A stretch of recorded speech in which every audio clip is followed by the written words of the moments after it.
Chapter 1619. If you miss your wife, just say so. Yang Qindong chuckled, then waved his hand and said, "Okay, tell the Black Cavalry to pack up. The ship that will take us back to Xianxia City should arrive at Laizhou Prefecture soon. We'll ferry home from there." Yang Qindong was going back to Xianxia City. He had been out for more than 6 years. This might not be a big deal for a general who had fought in all directions, but for Bugnam of Gojoseon Yang Qindong, who was the leader of a force, it was really commendable to do this. After learning the news, Tian Hu and the others naturally did not say anything. They just met Yang Qindong and promised to maintain the status quo, and then respectfully sent Yang Qindong out of Nanning Prefecture to Laizhou Prefecture. As Yang Qindong boarded the ship and headed for Xianxia City, some changes also took place in the palace of Xianxia City. In the palace, all the maids were in a hurry as they walked through the halls. The smiles on their faces were gone, and there was only some tension in their faces. If one looked carefully, one could even see some fear in the tension. Because just a few days ago, the 8th Madame's bedchamber was suddenly surrounded by a large number of palace guards, and then it was not long before Junko was ordered to be put under house arrest in the palace. Not only that, all the maids in the palace were taken away, and then there was gossip that those maids were taken to the musical house, and then there would be very miserable sounds coming from there from time to time. The palace of the 8th Madame, which was originally lively and full of vitality, became silent. Except for the 8th Madame Junko and Princess Zhou Xian, no one was spared and all of them disappeared in the palace. The maids in the palace were a new batch, and it was said that they were sent by the princess, Queen Hu Yen, and they were responsible for monitoring Junko's every move. Since ancient times, the harem and the previous dynasty had a close relationship, which could not be cut off at will. Because in many cases, some things in the harem also represented some kind of signal. The harem could affect the previous dynasty, and the previous dynasty could also affect the harem. The 8th Madame was suddenly put under house arrest. Although the news was not publicly spread, some officials in Xianxia City still knew about it. After all, it was so big that it was impossible for people to ignore it. In the original palace of Bugnam of Gojoseon, everyone got along very well. The princess Hu Yen was educated and polite, and she was not a troublemaker. Although the other madams had different temperaments, most of them were born poor and they wanted to fight in the palace, they did not have any clever means. More importantly, as the main character, Yang Qindong had not been in the Wangfu all these years. If they really wanted to fight, who would they fight for?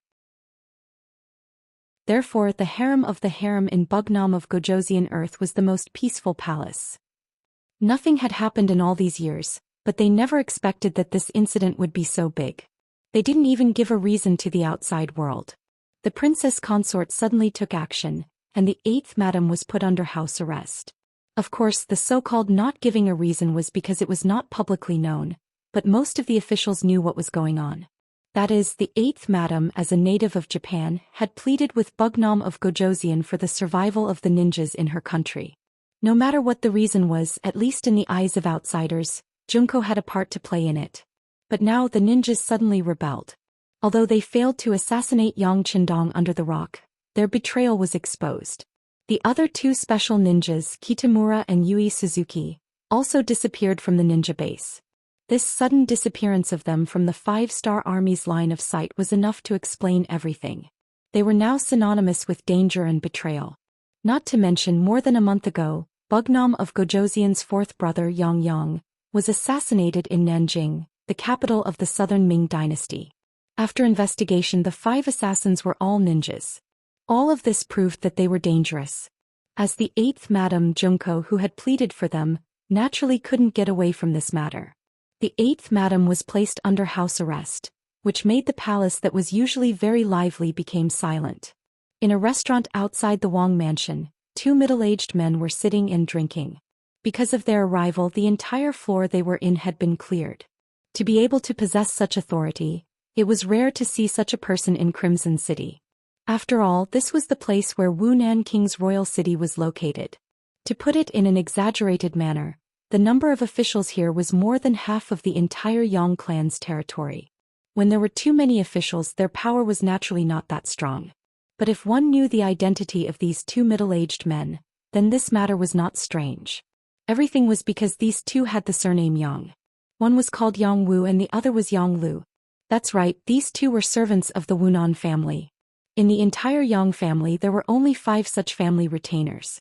They belonged to the group of people who had followed Yang Chendong from the very beginning. Now any one of them was a person of high status and power. Many times, their words were even more influential and effective than some of the Yang faction's chiefs. Now these two servants were sitting together and talking about things. How could outsiders know?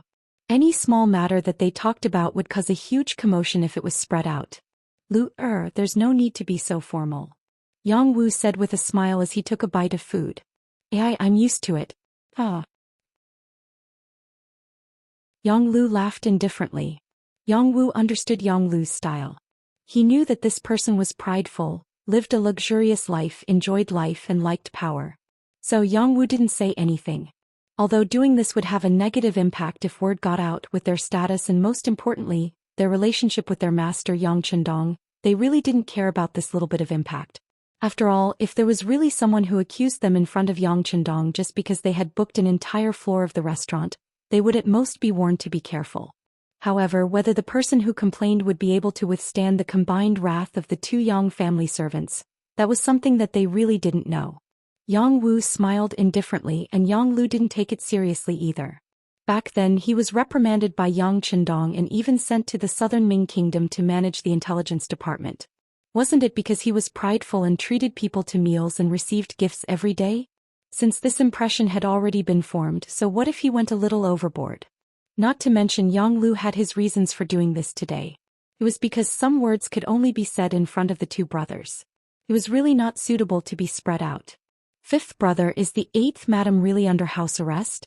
Did those ninjas really listen to the 8th madam's words and betray the young master? Seeing that they were almost done eating and drinking, Yang Lu began to ask questions. If such a question was asked by others, Yang Wu would not only reprimand but also warn the other party not to inquire about it. If it was serious, it was possible that he would directly order people to arrest them. But it was Yang Lu who asked, so it was a different story. He just thought that the other party was curious. Yang Wu smiled and replied, "The matter is so big, how can it be false? The 8th madam is indeed under house arrest. As for whether she is wronged or not, it still needs to be investigated. There will be results before it can be determined. But in my opinion, whether the 8th madam did it or not, I am afraid that this matter has to be blamed." "Oh, why is that?" Yang Lu asked with great interest. "Do you still need to say it?" Yang Wu put down his chopsticks and organized his words. "The ninja's rebellion is a fact. Because the 8th madam had pleaded for her, it is not too much to punish her. This is also the first rebellion that appeared in Xianxia. If it is not dealt with heavily, what if similar things happen in the future? So this time it can only be said that the 8th madam was unlucky and hit the muzzle of the gun. I am afraid that this matter will not be dealt with properly." "So it is." Yang Lu nodded as if he just understood and then said, "Then in 5th brother's opinion, how should we solve it?" "We can't send the 8th madam to the death row, right? Who knows, the young master has already returned by boat. Everything depends on the young master's decision." Although Yang Wu said that he was in Kaisan City all year round, and even the safety of the palace was under his control, he did not dare to say anything about this kind of thing. This was the young master's family matter. As a servant, he only needed to obey and not do anything. "That's right, the young master will be back soon. Everything will be done according to the young master's wishes." Yang Lu's eyes flashed with a light that no one could see, as if there was a hidden meaning in his words. But at this moment Yang Wu obviously did not understand it. Instead he thought of another thing. He smiled and patted Yang Lu on the shoulder and said, "This time you saved the 4th master. You have made a great contribution. This time the young master will definitely reward you when he comes back. Maybe he will give you a good job. Have you thought of where to go?" This time, it was precisely because of Yang Lu's timely appearance that he was able to save the life of the 4th master, Yang Yanghe. With this, Yang Chendong would definitely give him a good job. This was also the reason why Yang Wu said this. Let's see how the young master arranges it. Even if he sends me back to the southern Ming dynasty, I am a servant. Everything will be done according to the master's wishes." Yang Lu replied magnanimously. "That's right, as a servant we should have this kind of awareness. Come, let me give you a toast." Yang Wu smiled satisfactorily. In his eyes, his sixth brother had changed, he had become more mature. This was a good thing. They were both servants, they had trained together, they had risked their lives together. He sincerely hoped that he could become better. Yang Qindong returned to Kaisan City. He left in 1460 and came back 6 or 7 years later. After almost 7 years, he once again stepped on the new pier of Kaisan City. The accompanying Black Knights and Dragon Guards were also excited. Like Yang Qindong, they were also returning to their homeland after nearly 7 years. They were also humans and had their own feelings. Now that they could finally reunite with their families, everyone had a happy smile on their faces. Chapter 16:20. According to the plan, 500 of you will follow the young master back to the palace. The rest of you go home and take a look. Beta Persei grinned as well. Following the plan that he had discussed with Qiu Vi, Dao Xiao, Ba Daojiang and the others on the ship, he chuckled. This was Xian City, Xianxia's headquarters. The First Army of the Cold Front had already returned after completing their mission in Yunnan Prefecture. After all, their training was still very important. Not only was there an elite army like the 1st Cold Front Division here, but there were other Cold Front divisions as well, including 2 Navy Cold Front divisions. With such a powerful force, no one would be able to harm Yang Qindong here. A team of 500 people was already considered a lot. Not to mention Yang Wu had already brought 3,000 Long Wei to the docks to welcome Yang Qindong. Beside Yang Wu stood another leader of the Long Wei. He was Ping Yu, who had disappeared for a long time. He was ordered to assist Yang Wu in the security of the palace. At the same time, he was also tasked with the task of training the new Long Wei. Peng Yu was also one of the veteran Black Cavalry. He had once protected Yang Qindong with Ba Daojiang and was deeply trusted. The 3,000 Long Wei behind him was the result of his training. They were all from clean families and were the cream of the crop among the young people. Individually, they were all experts who could fight against 10 or even dozens of people. After all, the Black Cavalry would also have sacrifices. They would slowly grow old, so replacement was very important. If they were not prepared in advance, the number and quality of the Black Cavalry would be worrying. Since Peng Yu was willing to accept such an important task, it was clear that Yang Qindong trusted him. When he saluted Yang Qindong at the docks, his eyes were cold and filled with the aura of a soldier who was willing to die for his bosom friend. Not bad. Yang Qindong watched as Ping Yu walked up to him and praised him generously. He even patted Ping Yu's shoulder to encourage him.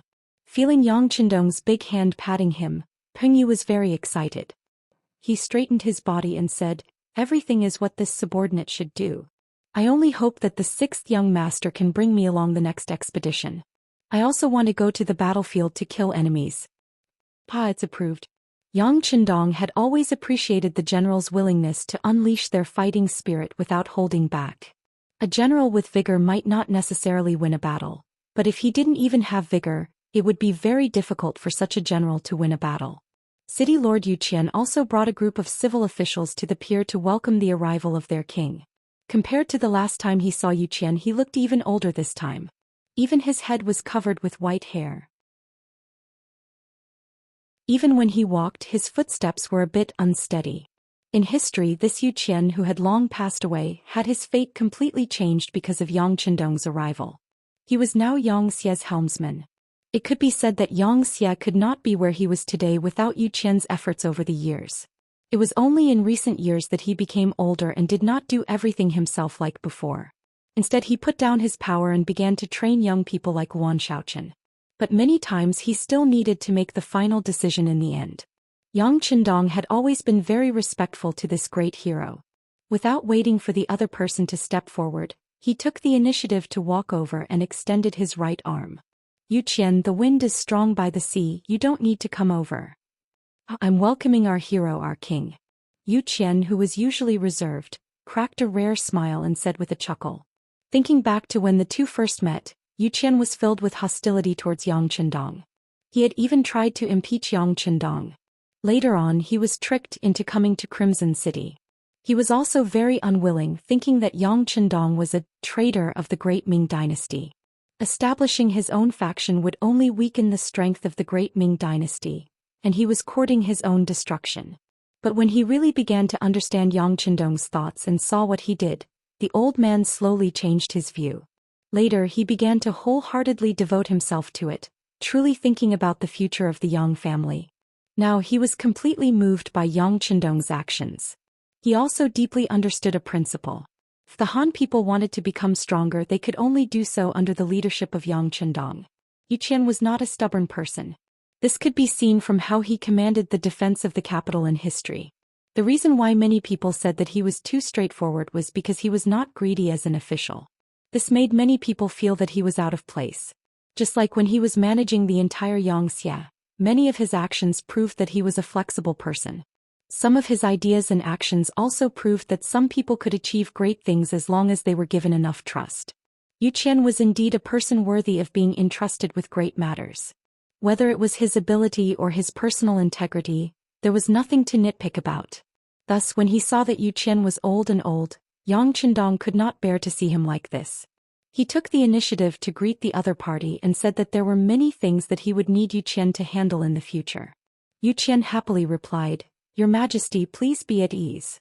The Han people have not been liberated yet. These old bones of mine can still hold on." After greeting Yu Qian, the second person in line was the young Wan Xiaoqian. He was in his 30s, but compared to Yu Qian he was naturally younger. Currently, most of the matters in the city lord's residence were managed by him. In fact, after 2 terms as a provincial governor, he had indeed been tempered. Now he was handling the entire Xianxia issue quite well. But it was only not bad. Perhaps it was because of his background. Wan Xiaoqian was not muddle-headed on major matters, but he was always willing to stick to the small matters. In terms of ability and the overall situation, he was naturally far inferior to Yu Qian.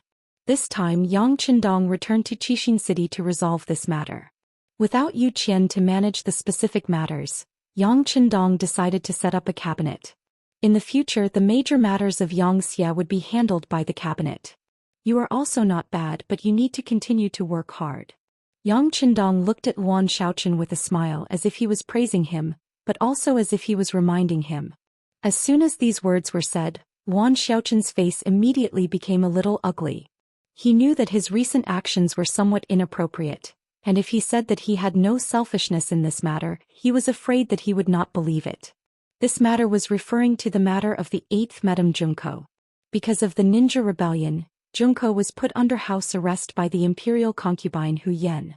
This matter was a state matter, and it was also Yang Chendong's family matter. If Yu Qian expressed some opinions on this matter, it was not a big deal. After all, he was not qualified to do so. But the bad thing was that Yu Qian had not expressed his opinion, or he did not intend to express his opinion at all. But Wan Xiaoqian expressed his opinion, and that was he questioned the actions of the imperial concubine Hu Yan. As everyone knew, Wan Xiaoqian's sister was Yang Chendong's 6th Madam Wan Xiaoyu. And the 6th Madam also gave birth to a son for Yang Chendong named Yang Chong. According to the teachers of several princes, this Yang Chong was very smart. Yang Chendong's son was also very smart, his mother was also favored by the king, and his uncle was the deputy city lord. In fact, he was the future city lord candidate. When all these things were placed on one person, it was impossible not to think too much about it. Just like in the people, there were many people talking about it. The eldest Prince Yang Bo was very good, but the youngest Prince Yang Chong was also very smart, and also had the opportunity to inherit Yang Chendong's position. No one knew who spread this rumor, but as time passed it became more and more intense. At this moment, Wan Xiaoli, as the deputy city lord, privately expressed his disapproval of the imperial concubine Hu Yan's approach to the 8th Madam. This matter spread out, and it was natural to imagine what the people below would think. Those who did not know only thought that Wan Xiaoqian was doing business. But those who knew some of the details were wondering if Wan Xiaoqian wanted to stand up for his sister, and also for his nephew to inherit the position. This matter inevitably spread to Yang Chendong's ears. Just when Beta Persei asked if there was a need to clarify that it was Yang Chendong's idea to put the 8th Madam under house arrest, he shook his head. He knew that there was no smoke without fire, and this was a good opportunity to test Wan Xiaoqian. Yang Chendong was in the prime of his life, and he really did not think too much about the so-called successor. If it wasn't for the fact that this trip to Southern Cloud Manor was somewhat risky, he wouldn't have been able to establish the position of the successor so quickly. Because he had confidence in himself and most of the leaders of Xianxia, Yang Chendong did not make a sound but just watched silently. He wanted to see who else would speak out on this matter. Sure enough, after Luan Xiaochen spoke out, there were many officials who expressed their dissatisfaction with the imperial concubine Hu Yen in private or on certain occasions. These people were all recorded one by the Long Wei led by Ping Yu, and then investigated one by one.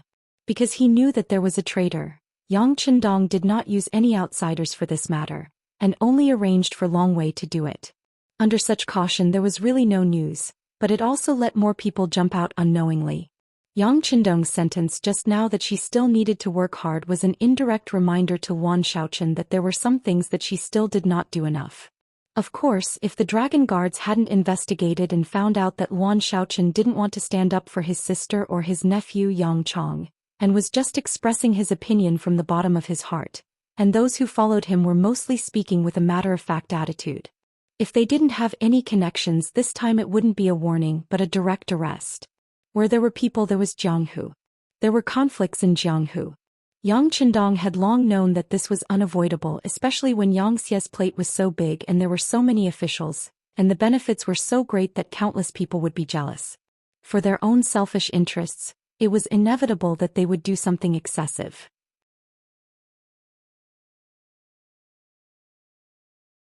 Chapter 1621. But as long as these people did not cross the red line, although Yang Chendong would punish them, he would not kill them. After all, he had to give people a chance to correct their mistakes, right? But if they really stepped on the red line, for example, they wanted to rely on their own strength to connect more people and shake the position of the air, then Yang Chendong would never let them off easily. Even if this person had great merits, it could not make up for such a mistake. Luan Xiaochen did not cross the red line, Yang Chendong just reminded him. But even so, it made Luan Xiaochen's face change greatly and his heart woke up. In fact, after saying these words that day, he regretted it a little. Afterwards, he was reprimanded by his sister Luan Xiaoyu. This was the first time his sister was angry with him in all these years. At that time, Luan Xiaochen did not think that he had done anything wrong. After hearing his sister's analysis, he knew that his behavior could easily lead to misunderstandings. Especially when some of the officials who had a good relationship with him also expressed their opinions afterwards. He knew that his influence was great and the consequences of his words and actions. Fortunately, Luan Xiaoyu was really a smart woman. In her words, she was already very satisfied that the Luan family could go from a poor family that could not even solve the problem of food and clothing to today. Big Brother, Luan Xiaoyu's private name for Yang Chendong, had already given too much to the Luan family. But Big Brother could give, but the Luan family could not accept. Otherwise, they would not know what was good for them. If they did not do well, they would lose everything they had now. Luan Xiaoyu also said that Hu Yen had already done very well as the legal wife and had never had the intention to bully her sisters. Moreover, Hu Yen was Big Brother's first woman and also the woman he valued the most. No matter what she did, whether it was right or wrong, only Big Brother could say it. No one else had such authority. It could be said that Luan Xiaoyu's love for Yang Chendong was absolutely from the bones. It was because of this that she was willing to use her life to defend Yang Chendong's dignity. If someone wanted to offend, even if it was her own brother, she would not be rude. Brother, now that I have Yang, I am already very satisfied. It is the best thing that Yang can grow up happily and healthily. Let's not casually add more burdens to him, okay? That may not be what he wants. In the face of his lovely sister's request, what else could Luan Xiaochen say? Not to mention that he didn't have such a strong desire to support his nephew. After all, their Luan family had just risen and lived a good life for a few days. Even if he did, he could dispel it after listening to Yi Qingyu's words. This was a private conversation between the two siblings. Yang Chendong did not know about it. Even the resourceful Long Wei could not find out about this. However, based on Yang Chendong's understanding of Luan Xiaoyu, he still remembered the kindness in her eyes when they first met. Yang Chendong firmly believed that his Xiaoyu was not a woman who fought for power and profit. This should be her nature. There were other officials present at the dock. Yang Chendong shook hands with them one by one and chatted with them for a while. Then a tram with wires hanging from its head drove over. Over the years since the first battery-powered machine, battery-powered vehicles began to be used vigorously, but they could only be used to make some small vehicles such as motorcycles. However, the development of trams began to accelerate after they had the wires on the tracks. Now, a 19-seater long car could be built. It was said that a 35-seater longer car would also be trialed successfully. After getting on the tram, Yang Chendong said goodbye to everyone and went straight to the palace. He couldn't help but feel nervous. He still remembered that when he came back last time his eldest son Yang Bo didn't dare to recognize him. From this point of view he was somewhat unfit as a father.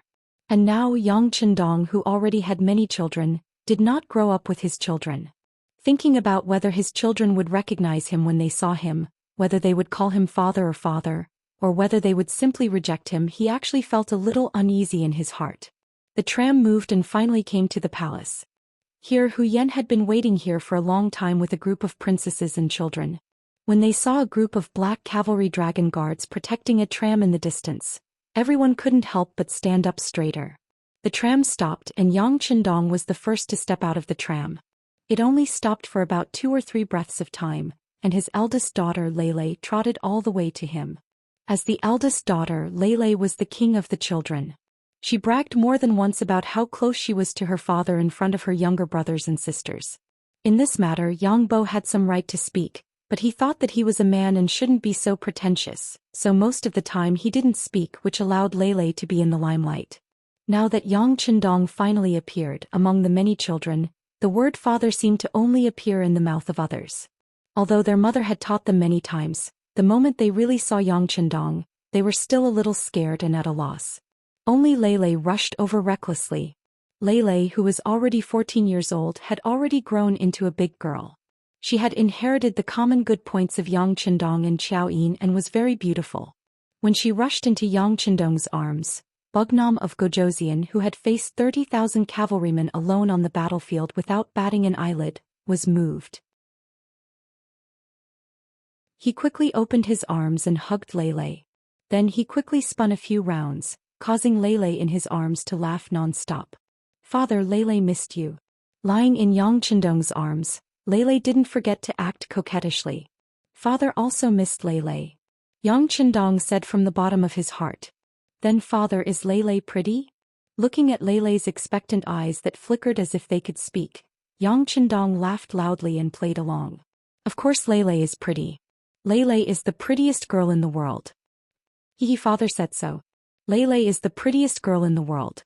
Lei laughed happily. Then she didn't forget to turn around to look at her younger brothers and sisters, especially her younger sisters who seemed to be showing off something. Perhaps it was because of her bloodline, or perhaps it was because of a child's desire to compare, but Lei's performance really stimulated the other young princesses.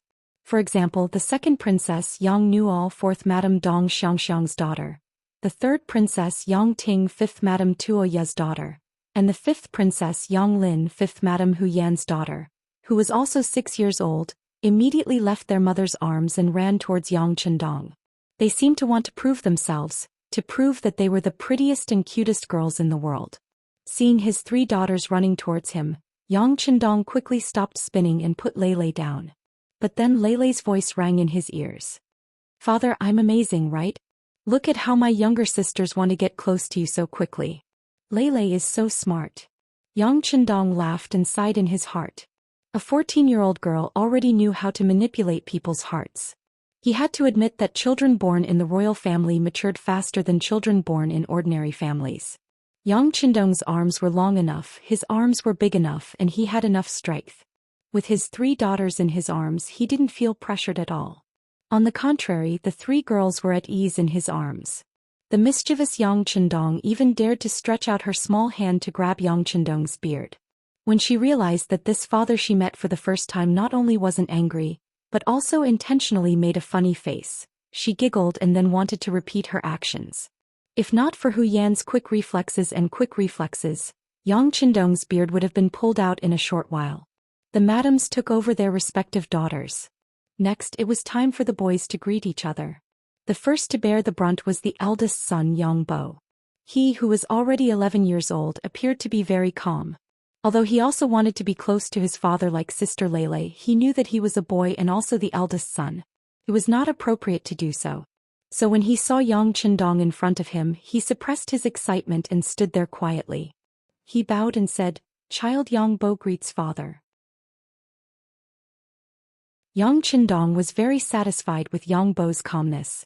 Although he wanted his children to play more when they were young, since they were his children, they had to bear too much pressure. It was better for them to be mature and stable earlier. And Bo, you've grown taller and stronger. Very good. Father is very pleased. With this praise, Yang Bo's small eyes began to redden. Ever since he knew what it meant to be the successor, how powerful Xianxia was, and how this position, this great responsibility, and this heavy burden fell on his shoulders, he became more hardworking than before. He woke up early and worked late every day to learn literature and martial arts. Now that he had finally received his father's approval, compared to this, all his previous efforts were worth it. Although Yang Bo was only 11 years old, he had experienced more hardships than other children his age. When he was 3 years old, he entered the preschool of the Yang Family Academy to learn how to read and do math. When he was 5 years old, he entered primary school and began a deeper level of cultural studies. When he was 8 years old, he joined the children's regiment and began basic physical training. This year, when he was 11 years old, he entered secondary school to learn more cultural knowledge.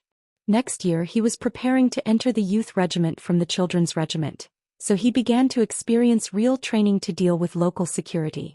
This was what he had to face and pay as a prince. In ancient times, it was more difficult to be a prince. Some even had to train their ability to be independent when they were 3 or 4 years old. They had to stay away from their parents and live outside. Every day they had to wake up at 5 o'clock in the morning to study. Even so, they might not be able to stand out from the other princes.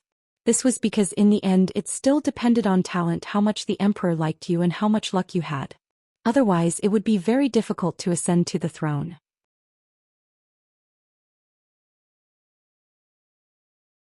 Chapter 1622. On this point, Yang Bo was at least lucky. He was Yang Qindong's eldest son, and his mother was the first consort, Hu Yan. As long as there were no major problems, his chances of inheriting the throne were the highest. Of course, all of this was based on his talent, and he had worked hard. It was precisely because he knew all of this that although it was a little bitter now, Yang Bo had never rejected it. On the contrary, he would do his best to do everything that was arranged for him. Sometimes even his mother Hu Yan would feel sorry for him. But she was unable to dissuade him. This was his life and he should pay the price. Therefore, to be able to become a great person, it was not as simple as luck. Most of them had really put in a lot of effort. Other than a few children with heaven-defying luck, most of the time, it depended on how much effort they put in to obtain the benefits. Yang Bo had always been working hard. He wanted to follow in his father's footsteps. He wanted to prove himself. He wanted to be able to make Yang Qindong proud of him one day. In the face of such an ambitious child, Yang Qindong was of course very happy and gratified, and appropriate praise was needed. And as long as he did not overdo it and did not let the child grow arrogant, there would not be any problems. Instead, it would make the child work even harder. He patted Yang Bo's shoulder and looked at him as if he was already an adult or a warrior. Sure enough, it made Yang Bo very excited. Just based on that pat, that kind of recognition, his years of hard work had not been in vain. After Yang Bo, it was Yang Chang's second son, Luan Xiaoyu's son, Yang Jun's third son, third Madame Xiao Yushua's son, and Yang Zhao's fourth son, seventh Madame Su Maner's son. The three boys were the same age and there was not much difference in height. This was also the first time the three children had seen their father in a real sense. Before, they had only seen him in portraits, and even more impressions were formed from the discussions of others. Now that they finally saw the real person, the three children who were only 6 years old were more or less reserved. But under the encouragement of their mothers, they still called out timidly, "Greetings, father." "Ah, greetings." Yang Qindong laughed heartily as he squatted down. Then he touched the faces of his three sons, and handed over a delicate toy water gun to the three boys. This was the first product of the newly established toy factory in Crimson City that was about to go offline. As Xianxia continued to grow stronger and richer, she was no longer satisfied with the standard of living. Instead, she began to pursue more spiritual things. The demand for cosmetics for women, bicycles for men, and even more advanced electric cars and steam cars, as well as toys for boys and dolls for girls, was also increasing. Assets needed to flow in order to better stimulate the market. Only when everyone was brave enough to spend could the economy develop more smoothly and rapidly. When his subordinates sent the investigation results to Yang Qindong, he waved his brush and many more factories appeared in Crimson City. It was only because the manufacturers of dolls had yet to produce products. After all, Yang Qindong's requirements for these things were still very high. At the very least, the dolls not only had to be sturdy and good-looking, but also couldn't have any shoddy materials. That was why they had yet to produce a finished product. But one could imagine that once a finished product was produced, the princess would definitely be the first to receive it. As for Yang Bo, Yang Qindong didn't intend to give him these things to play with. He had already grown up. Yang Qindong also promised that when he reached 14 years old, which was the time when the ancients came of age, he would personally give him an exquisite handgun. For this reason, Yang Bo was also looking forward to that day. After receiving the water gun, Yang Chong and the others were all excited. If it wasn't for the presence of their father and mother, they would have already gone to play with it. At this time, Yang Qindong finally had time to greet his wives. In public, ignoring the shocked gazes of others, Yang Qindong first hugged the first consort, Hu Yan, making her blush. Next, Qiao Ying, Lady Shui, Lady Xiang, and the others hugged him one by one. Yang Qindong naturally understood the principle of worrying about the lack of equality. He had to treat everyone equally. Otherwise, if he hugged someone less, it was inevitable that others would interpret it in various ways. Who knew how big of a wave it would cause? At this moment, with Yang Qindong's status, his every move would often attract all kinds of guesses. He really had to be careful.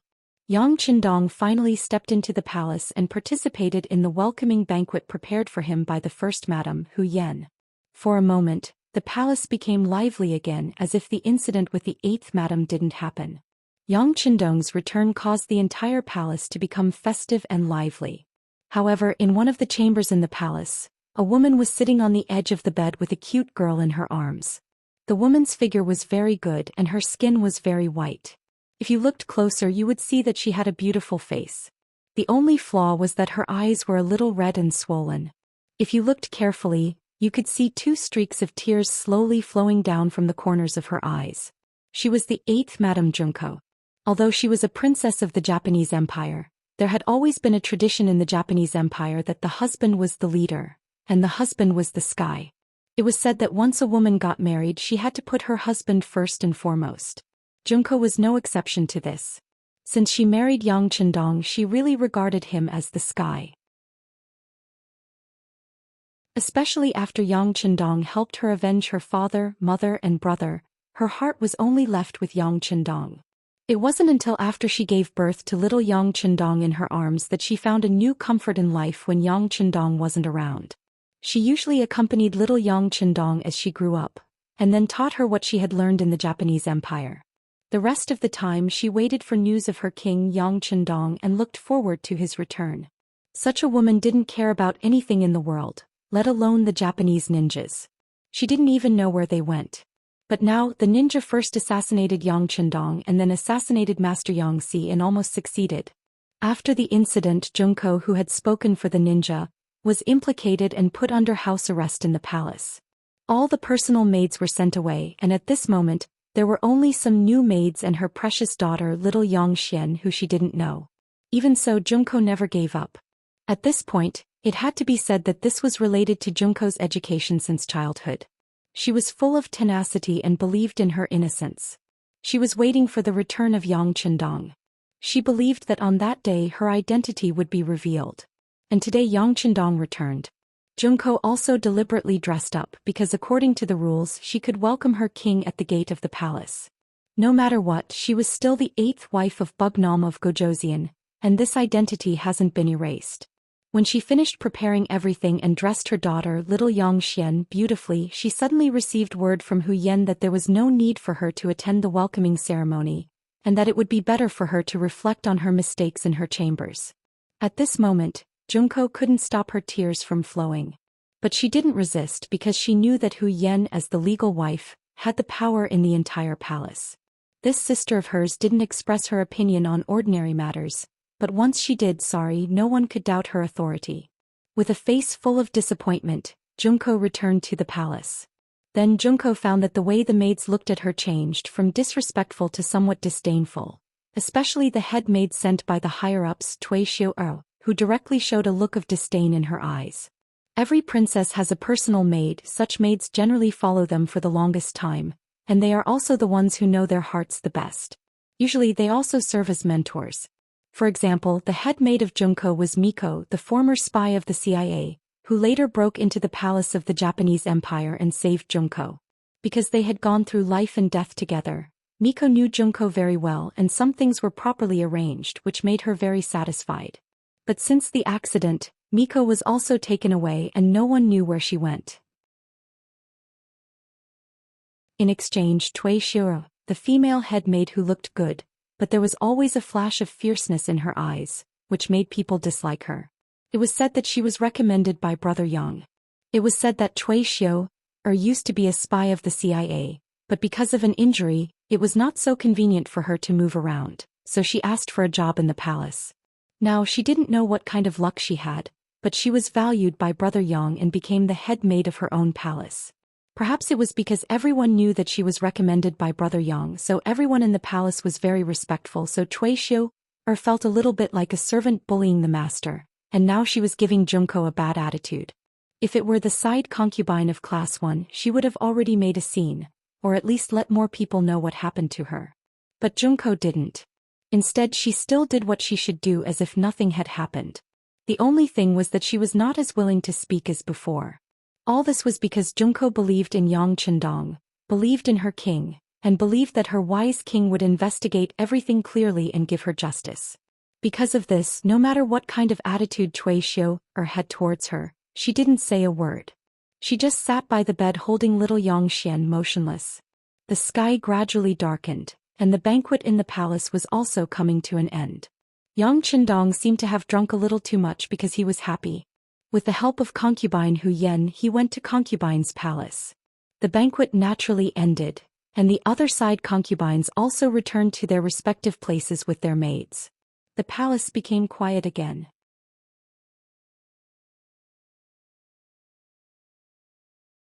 Chapter 1623. It had been proven that Yang Chendong didn't send anyone to summon Junko. It was as if the eighth wife didn't exist.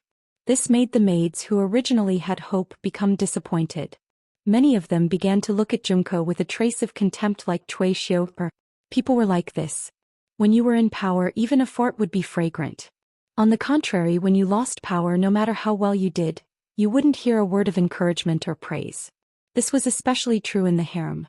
A concubine who lost power often lived worse than an ordinary maid. This was the reality. When the sky was completely dark, Cui Shio left with a complacent look. It was said that fifth brother Yang was looking for her. Looking at her swaying butt and leaving with a complacent look after carefully dressing up, many maids couldn't help but curse her in their hearts. But on the surface, they still respectfully watched her leave. When the foreman was gone, the maids' hearts were scattered. In addition, a few kind-hearted maids came to greet Junko and asked if she needed them to help make the bed. After being refused, the huge palace quickly quieted down. In the night, a breeze blew from time to time, blowing the red candles and shaking them constantly. In the shadow of the red candles, Junko sat there holding little Zhou Xian who had fallen asleep. Her eyes were empty and powerless. At this moment, Junko was very unwilling. She couldn't understand why Yang Chendong didn't care about her. She had to admit that when Yang Chendong married her, it had a certain relationship with the political situation of the Japanese Empire. For example, after Yang Chendong became the son-in-law of the royal family, it played a great role in Xia's takeover of the entire Japanese Empire. But it was undeniable that Junko could also feel that Yang Chendong still had feelings for her. The two first met in the capital of Beiming and then spent 3 years together in the Yang Family Academy, so the two had a foundation of feelings. In the beginning, there was some estrangement because they worked for different masters. But now, Neon had become a small Neon province and a member of Yang's faction. Everyone was on the same side. This kind of estrangement should also disappear. But why did Yang Chendong come back and not care about her? Did he also think that the ninja assassination had something to do with her? Junko was a woman, but now she had another identity, a mother with a daughter.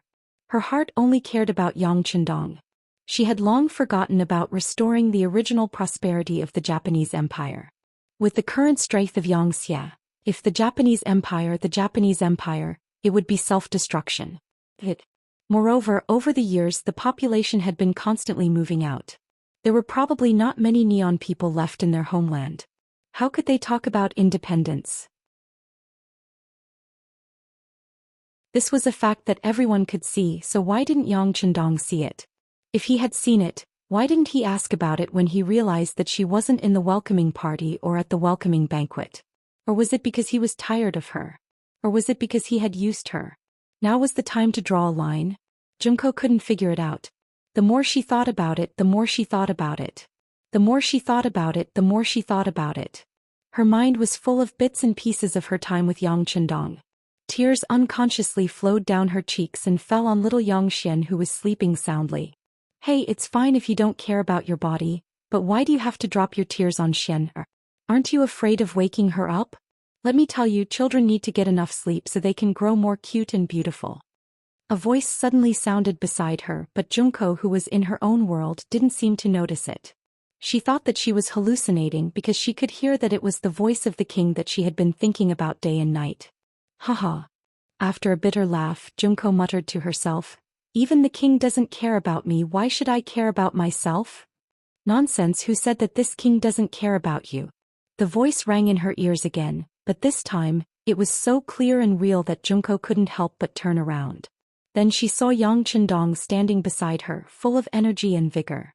If it was only Yang Chendong who appeared, Junko might have thought that it was because she missed him. But when she saw that in addition to Yang Chendong, even consort Hu Yen was standing beside him, she knew that this was definitely not an illusion. My king. Junko woke up and was about to stand up and salute. No need, don't wake little Xianxia up. Yang Chendong was already prepared, so he reached out his right hand and gently pressed down on her. After feeling the warmth from his big hand, Junko felt that it was real. At that moment she couldn't stop her tears from rushing out. The king finally came to see her. You guys talk first, I'll take little Xian away first. Hu Yen, who was standing on the side, showed a very kind look, then reached out and gently took Yang Xian, then turned and went to the bedroom where little Yang Xian was resting. Just outside the bedroom, Hu Yan's head maid, little Qing, was standing outside with some other maids, looking around vigilantly.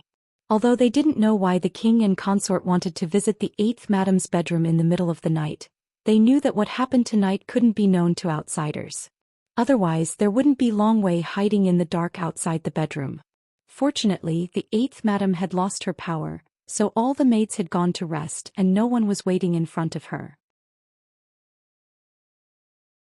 As long as some ecstasy powder was blown into the room of these maids, they would be able to sleep until dawn, which saved a lot of trouble. On the side of the bed, Yang Chendong was hugging Junko and the two were sitting quietly. After gradually adapting to the temperature of Yang Chendong's body, Junko knew that she had to say something. Otherwise, she was really worried that if she didn't say something, there would be no chance for her to say it. King, about ninja. Well, don't say it, I already know, this matter can't have anything to do with you, this king has already known it. But now I still need your cooperation, I will leave before dawn, and then everything will be the same as yesterday. You also need to calm down for a while, are you willing to cooperate with me? By the way, Tomiko and the others are living very well, they are now in a very safe place, you can rest assured. After this matter they will come back and serve you again. The amount of information in these words was a bit too much. Junko didn't understand it for a while. But no matter what, she was still the princess of the royal family. After a while she digested most of it. Although Junko didn't know what was going on, she knew that this was a trap and she was the bait. Thinking that she could do something for Yang Chendong no matter how big the training was, it was not a big deal. Junko immediately said, King, please rest assured, Junko has no complaints and will cooperate well. Junko is the girl who has the best view of the overall situation. Well, it's already late, can we rest? Yang Hodong first praised with a smile, then said with a hint of temptation in his voice. Yang Chendong knew that if he didn't do something he wouldn't be able to completely eliminate the estrangement in Junko's heart. So he decided to sleep with Junko. Hearing this, Junko's eyes were full of affection and her face was red. She wanted to say, didn't King just come out from the madam's place? But thinking of Yang Chendong's strong body, she didn't say anything but just nodded shyly. With laughter, Yang Chendong and Junko slowly fell down.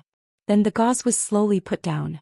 What a garden full of spring, 12,000 words are omitted here.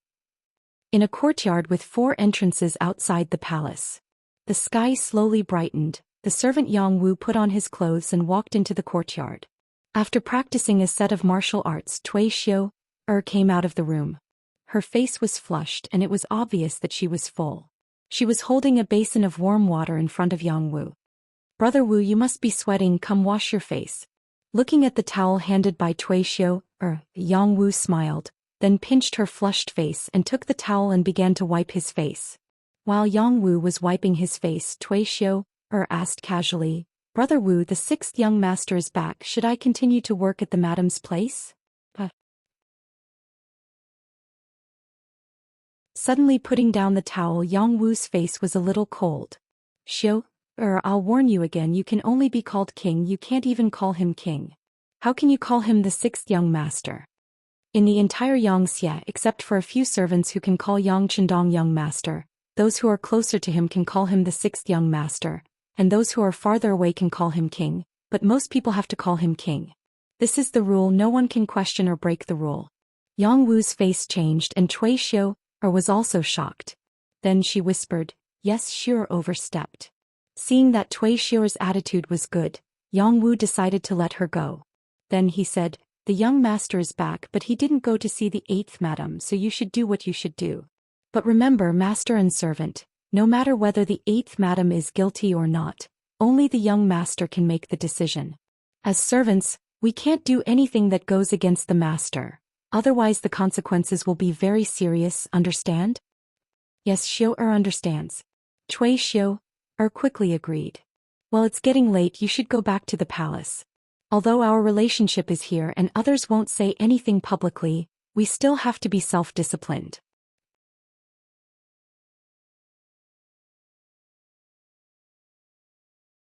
Chapter 1624. "Yes, I'll go back to the palace now."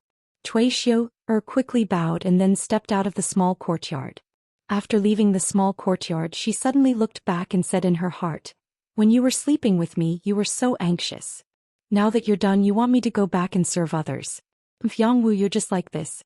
Just wait until my master is promoted. At that time, I will definitely trample you under my feet and see your face."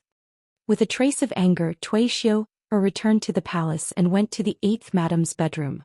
Along the way, the maids who saw her hurriedly saluted, which made her involuntarily raise her head. No matter what, she was half the master here, which gave her a sense of superiority. Until she walked into the bedroom, she saw Junko sitting in front of the mirror and dressing up. In particular, she noticed that Junko's mental state was very good, and she seemed to have a smile on her face. This made Cui Xiu even more puzzled. She could only snort and turn around to find a room to catch up on her sleep. Here Cui Xiu was half the master. No one could control what she wanted to do. What Cui Xiu didn't know was that as soon as she left, Yang Lu came to Yang Wu's small courtyard. As Yang Qindong's servants, after the young master returned, they had to go together to greet him and wait for orders. There were only 5 of them in the Yang family. Even if Tiger's mane was included, there were only 6 people.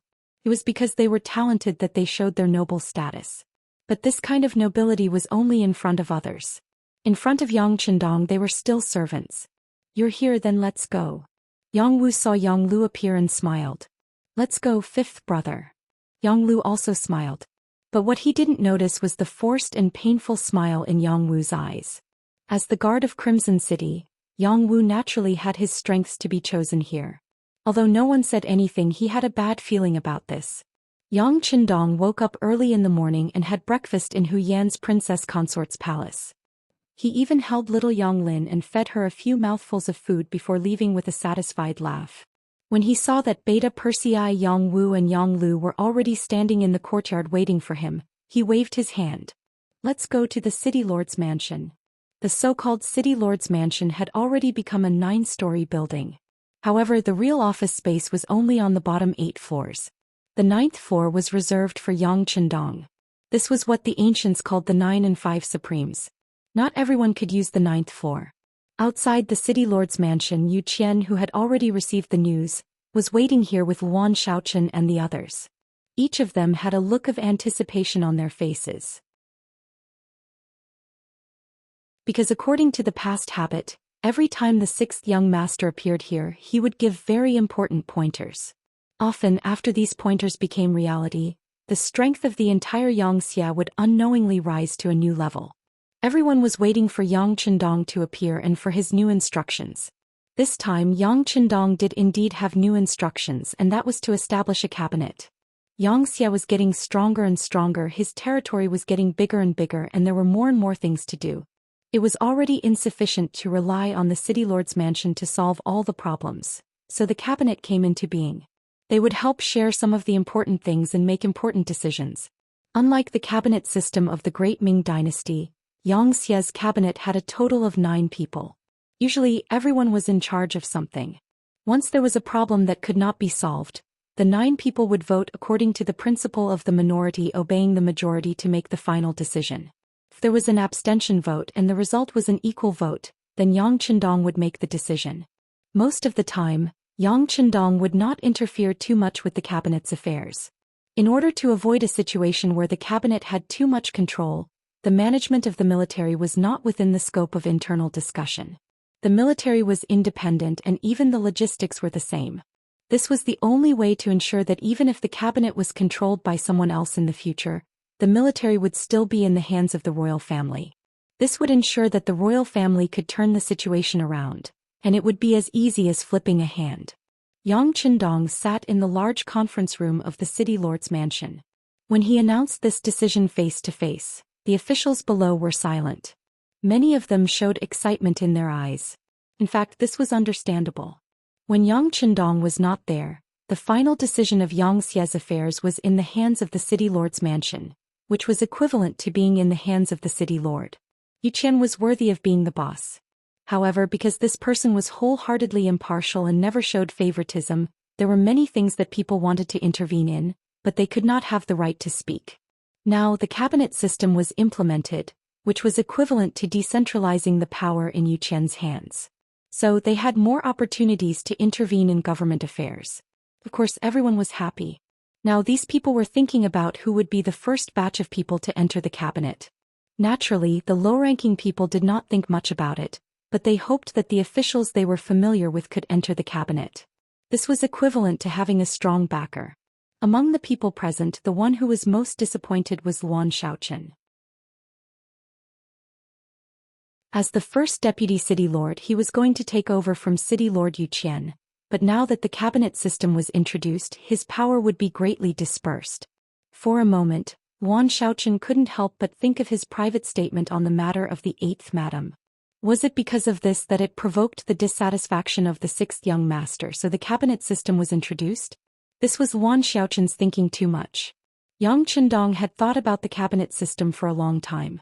He was using the political system of later generations as a reference. And now he thought that the time was ripe to establish a cabinet. As for the previous system of the city lord's mansion, it was because Yu Qian was the city lord. Yang Qindong was very assured of this person's ability and integrity. But now it was different. Yu Qian was old and could not do everything by himself. Wan Xiaoli was too young and could be easily used by people with ulterior motives. Now was the time to introduce the cabinet system. Not only that, the appearance of the cabinet system was also a great advantage for the next conquest of the North and South Ming dynasty. It was because of this that today's meeting was held. Not to mention that Luan Shaochen was a little disappointed. Yu Qian, on the other hand, was indifferent. Yu Qian was a person with a high evaluation in history. There was a natural reason for that. This was a person who truly cared about the people. In his opinion, as long as the people lived a prosperous life, it was the top priority. As for whether he would offend anyone in the process, it was not a problem that he needed to consider.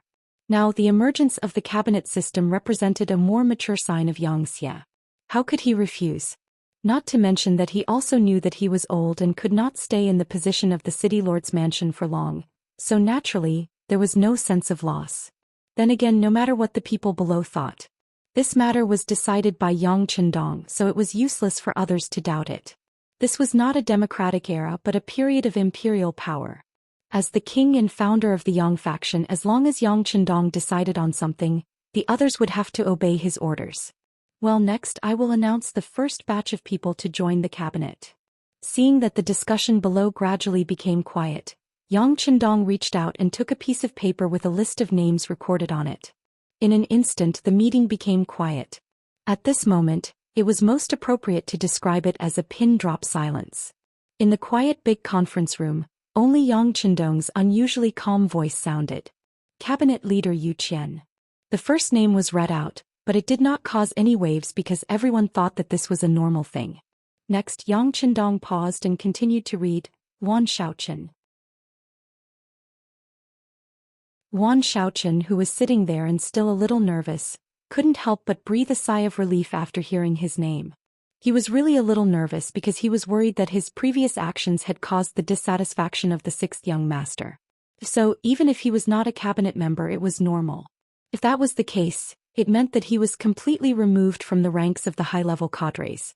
The appearance of Wan Xiaochen's name did not cause any surprise. After all, everyone could see it. Bugnam of Zhou Xian has been deliberately training his brother-in-law. In addition, he was the first deputy city lord, the first person after Yu Qian. It was normal for him to appear on the list. After Wan Xiaochen, Yang Qindong opened his mouth and read out the third name. As soon as this name came out, it was no longer quiet. There were more or less whispers and discussions. Xin Yu, chief of the supervision department. In the many years since he took office, he has made contributions, but they were not very big. The main thing was that he had enough qualifications. This person joined the Xianxia with Yu Qian. It has been more than 10 years. It was precisely because of his seniority that although the people below had some discussions, no one would say anything more. On the contrary, Xin Yu himself was very excited at this moment.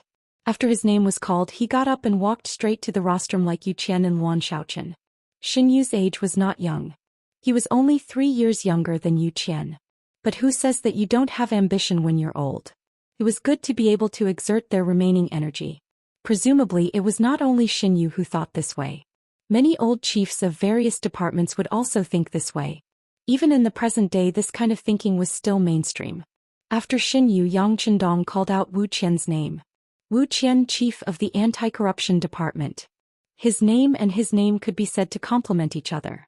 Wu Qian really had no money. Moreover, this person was impartial, as if Bao Gong had been reborn. For the sake of his work, he even sent his wife and assistant to prison. Such a person was like an insurmountable mountain to those officials who had ulterior motives. His addition to the cabinet also made many people's hearts ache. With this point, they had to put away any ulterior motives they had before.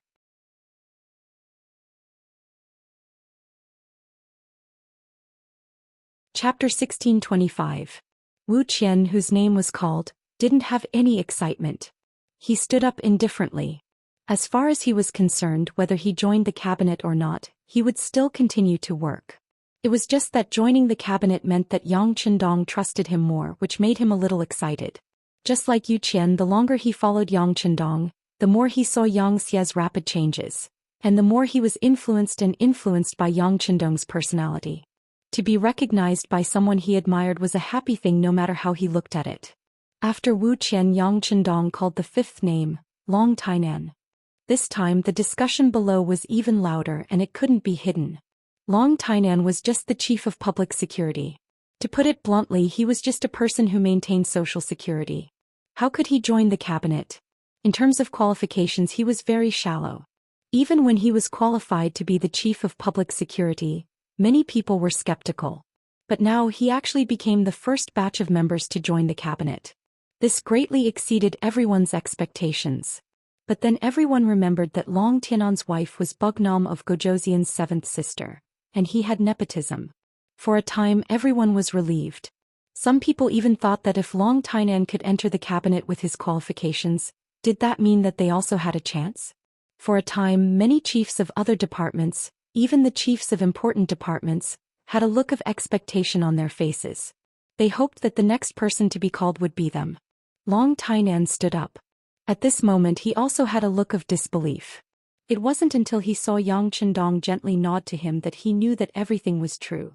He immediately took out the style of a soldier and strode straight to the rostrum. In the end, even under the influence of Yang Qindong, Xianxia had nothing to do with the Great Ming in many aspects. But Xia's development time was still too short, and it was inevitable that he would be influenced by Confucianism. In that era where culture was emphasized, it was really something that many people didn't even dare to imagine that a martial artist like Long Tainan would enter the cabinet. If it wasn't for Yang Qindong's words, even if it was announced by City Lord Yu Qian, his subordinates would have objected loudly. It could be said that it was Yang Qindong who had used his influence to decide this matter. After all, without Yang Chendong there wouldn't be Xianxia today. Without the 5-star army, there wouldn't be such a beautiful life. After reading 5 names in a row, Yang Chendong put down the paper in his hand. Then he glanced at the participants. For a moment, those who were under his gaze couldn't help but straighten their bodies. It was as if they were saying, "Pay attention to me, I'm also very capable." But unfortunately, after looking around, Yang Chendong said, "For the time being there are only 5 people in the cabinet. As for the other 4, I still need to consider it. But as long as you have the ability, you will have such an opportunity. Not only that, even if the officials of the Great Ming Dynasty are interested, they will also have such an opportunity." What? This sentence was like throwing a large stone into a calm pool, instantly causing everyone to exclaim in surprise. The officials of the Great Ming Dynasty can also enter the cabinet? Doesn't this mean that the competition is too strong? Yang Chendong saw this reaction and he was happy. This was the result he wanted. He believed that it wouldn't take long for this matter to spread to the imperial court of the Great Ming Dynasty, and it would definitely cause a lot of waves. This was the reason why he built the cabinet at this time. It was to dig a big hole for the Great Ming Dynasty. As long as there were empty seats, he wouldn't have to worry about no one jumping into it. Quiet down. Seeing that everyone was discussing for a while, Yang Chendong reached out and pressed down. Suddenly there was silence. It's still the same sentence. As long as everyone has the ability, you don't have to worry about not being discovered. Everyone will have a chance to enter the cabinet because the members of the cabinet will change every 3 to 5 years if there are no major accidents. There will be newcomers and there will also be people who leave. 3 to 5 years. This was what Yang Chendong decided after thinking for a long time. If it wasn't fixed, it would only show how terrifying the authority of the king was. This way he wouldn't have to worry about the people below fighting for power or playing tricks with him. In fact, if one looked carefully at the 5 people who were chosen, there were a lot of things to pay attention to. Needless to say, if Zhou Xian didn't enter the cabinet, the others wouldn't have the qualifications to enter the cabinet. Letting him become the head of the cabinet was also a kind of affirmation of his previous work. When he was old, he would naturally retire. At that time, it would be the time for his son to take over the position. The son would inherit the father's business and have 2 cabinet elders. This was enough glory. There were also Xin Yu and Wu Qian. One was the chief of the Ministry of Supervision and the other was the chief of the Ministry of Anti-Corruption. This was enough to show the importance that Yang Chendong attached to the supervision of officials. Presumably, if these 2 people joined the cabinet who would dare to interfere, they would definitely be severely punished. Moreover, because Yu Qian and Xin Yu were officials from the Great Ming Dynasty, not only were they used for more than 10 years, but they also entered the cabinet. With this, it was equivalent to giving the other officials of the Great Ming Dynasty a lesson. Once the 5-star army arrived at the city gates, they would know what to do. As for the last 2, Wan Shaochen and Long Tainan, one was his uncle and the other was his brother-in-law. They were equivalent to family. When they were there, when the cabinet made decisions, it would definitely be based on Yang Chendong's will. At least it would not be out of control. In particular, when Long Tainan entered the cabinet, it also proved that Xia's focus was beginning to lean towards the side of local law and order. With the continuous creation of new areas, how to manage them became the most important thing. The above were Yang Chendong's considerations. All aspects could be considered to have been taken care of. After the meeting, except for the 5 members of the cabinet, everyone else left. After there were no outsiders, Yang Chendong first congratulated the 5 people one by one. Then he said, 5 cabinet elders, now that Xianxia is growing stronger, the pressure and responsibility on you is also increasing. Not only do you have to take care of the things in your hands, but you also need to look further. For example, the South Ming Baiming and the West where the Navy is fighting. Since you are now cabinet elders, the power in your hands is many times greater than before. Every time you make a decision, you have to be very careful. You have to consider all kinds of problems and things. Not to say that you can't make any mistakes, but you have to strive for perfection. Yes. Including Yu Qian, the 5 of them all respectfully replied, yes. Good, since everyone is now cabinet elders, then I still have to give you more responsibilities on top of your original work. For the public, now that the conquest of the Great Ming has begun, it would be best if we can peacefully accept it. For the public, the Great Ming is also a place where people know each other. This matter will require you and Xingong to worry about. If there are old friends who contact you, use them if you can. If you can't, you can also appease them. Not long after, perhaps the South Ming will send a delegation to Xianxia city to study. At that time, I will have to trouble the two cabinet elders. Yu Qian and Xin Yu went to receive the officials of the Great Ming. This was the most appropriate thing to do. With them as an example, the officials of the Great Ming would know what to choose in their hearts. Yes, my king. Yu Qian and Xin Yu agreed without hesitation. This was originally something that they should do. Yang Qindong nodded in satisfaction. Then he turned his gaze to Wu Qian and said, Wu Qian, Xianxia's territory is getting bigger and bigger, and the officials needed are also getting bigger and bigger. When there are more people, it is inevitable that there will be all kinds of people. In terms of personal integrity, I still need Wu Qian to help me check. This king will still say the same thing. Something happens, investigate it. No matter who they are, who their backer is, or how big their background is, as long as they violate the law, just do whatever you want. There is also the issue of the official's property. Whoever doesn't cooperate will no longer be an official. If you want to make a name for yourself, you want to reap benefits, and you want to have power, all the good things in the world can be yours. Good, this official will remember the king's words. Wu Qian revealed a rare smile. He also felt that the pace of Xianxia's expansion was a bit fast, and there were already signs of problems among the officials. He was thinking about whether he should make a heavy hand to clean up the officials. Now Yang Qindong gave him an imperial sword. Especially when the property disclosure policy came out, if someone's family had more money than their original income, it would be clear at a glance. If they couldn't clearly state the source of the property, it would be easier to deal with it. So, in addition to his identity as a cabinet elder, there shouldn't be any big problems when it comes to work. Cabinet Elder Long, the problem of public security is the fundamental problem of a country. As long as the country is well governed, the people can put all their energy into building the country. Therefore, the public security headquarters should not only increase the intensity of patrolling, but also send outstanding cadres to some of the new Xianxia's territories to do in-depth ideological work with the people. Let them check each other and expose the people who have problems. They should strive to strangle the crimes in the cradle so that the losses can be reduced. Also, there are bandits and anti-Xianxia forces in some places. Don't be polite to these people. Contact the local garrison and make a thorough plan to eliminate them in one fell swoop. Don't be soft-hearted. Understood, sixth young master, please rest assured. Long Tainan put down the pen in his hand, stood up and straightened his body. Finally, it was Luan Xiaochun's turn. Yang Qindong handed over the work of propaganda and education to him. Remember, propaganda is very important, especially in an era where people follow the herd. If this work is done well, it can make the society more stable and the people more motivated. Otherwise, there will be a lot of chaos. There is also the issue of education. You must build more schools, and the Han people must learn to read. Let them know what is loyalty and what is treachery, and better distinguish between right and wrong. Write a report on how much money you need later. Okay, sixth young master, I will go back and have a good talk with the people from the publicity department and the education department.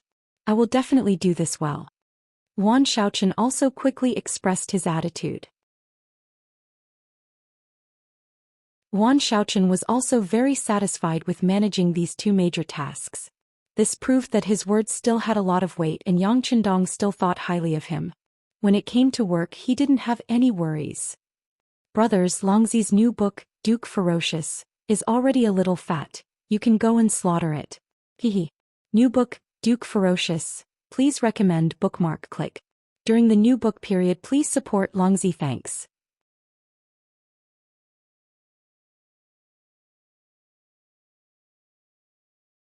Chapter 1626.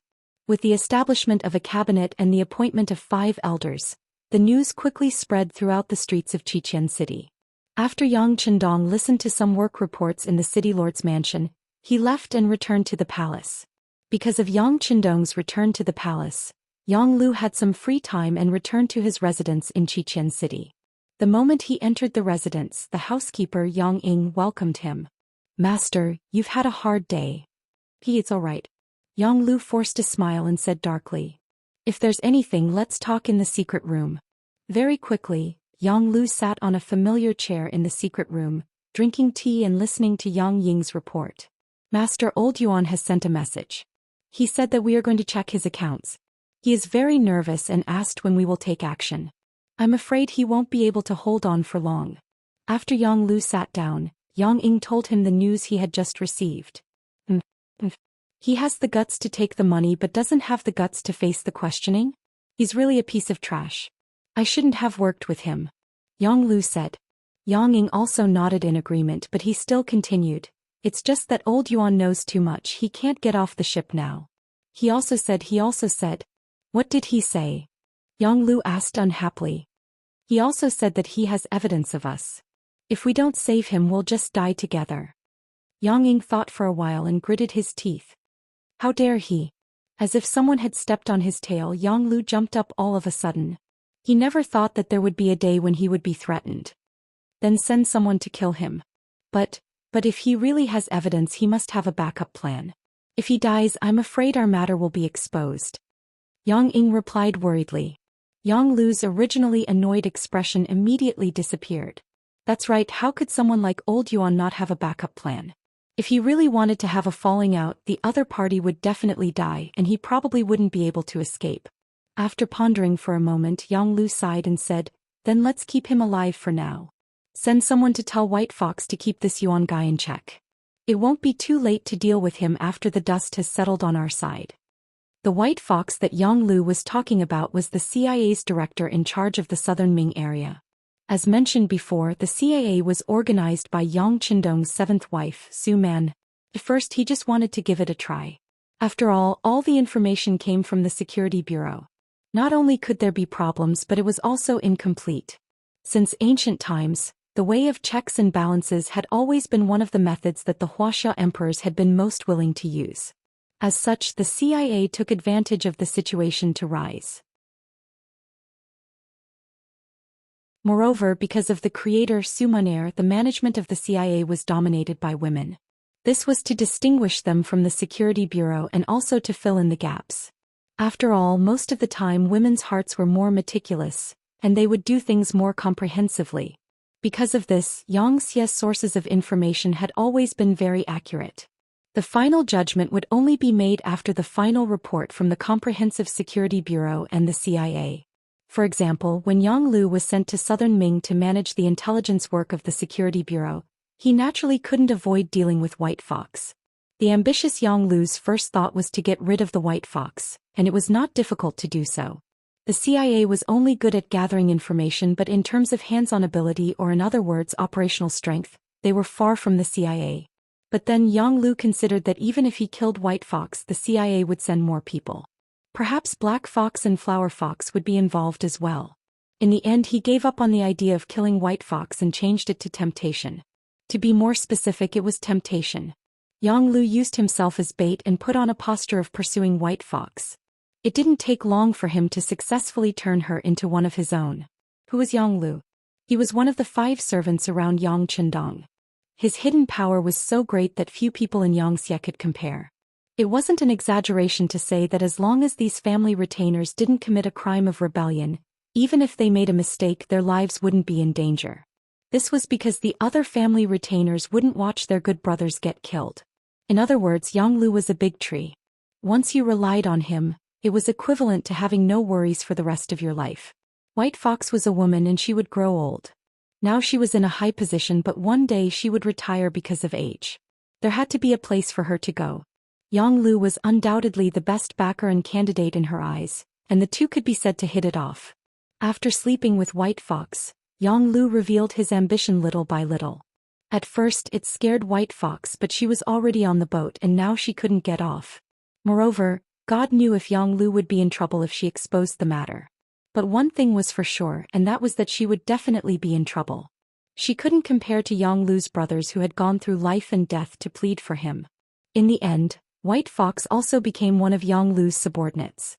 After the Security Bureau and the CIA were under his control, Yang Lu didn't have any scruples when doing things in southern Ming.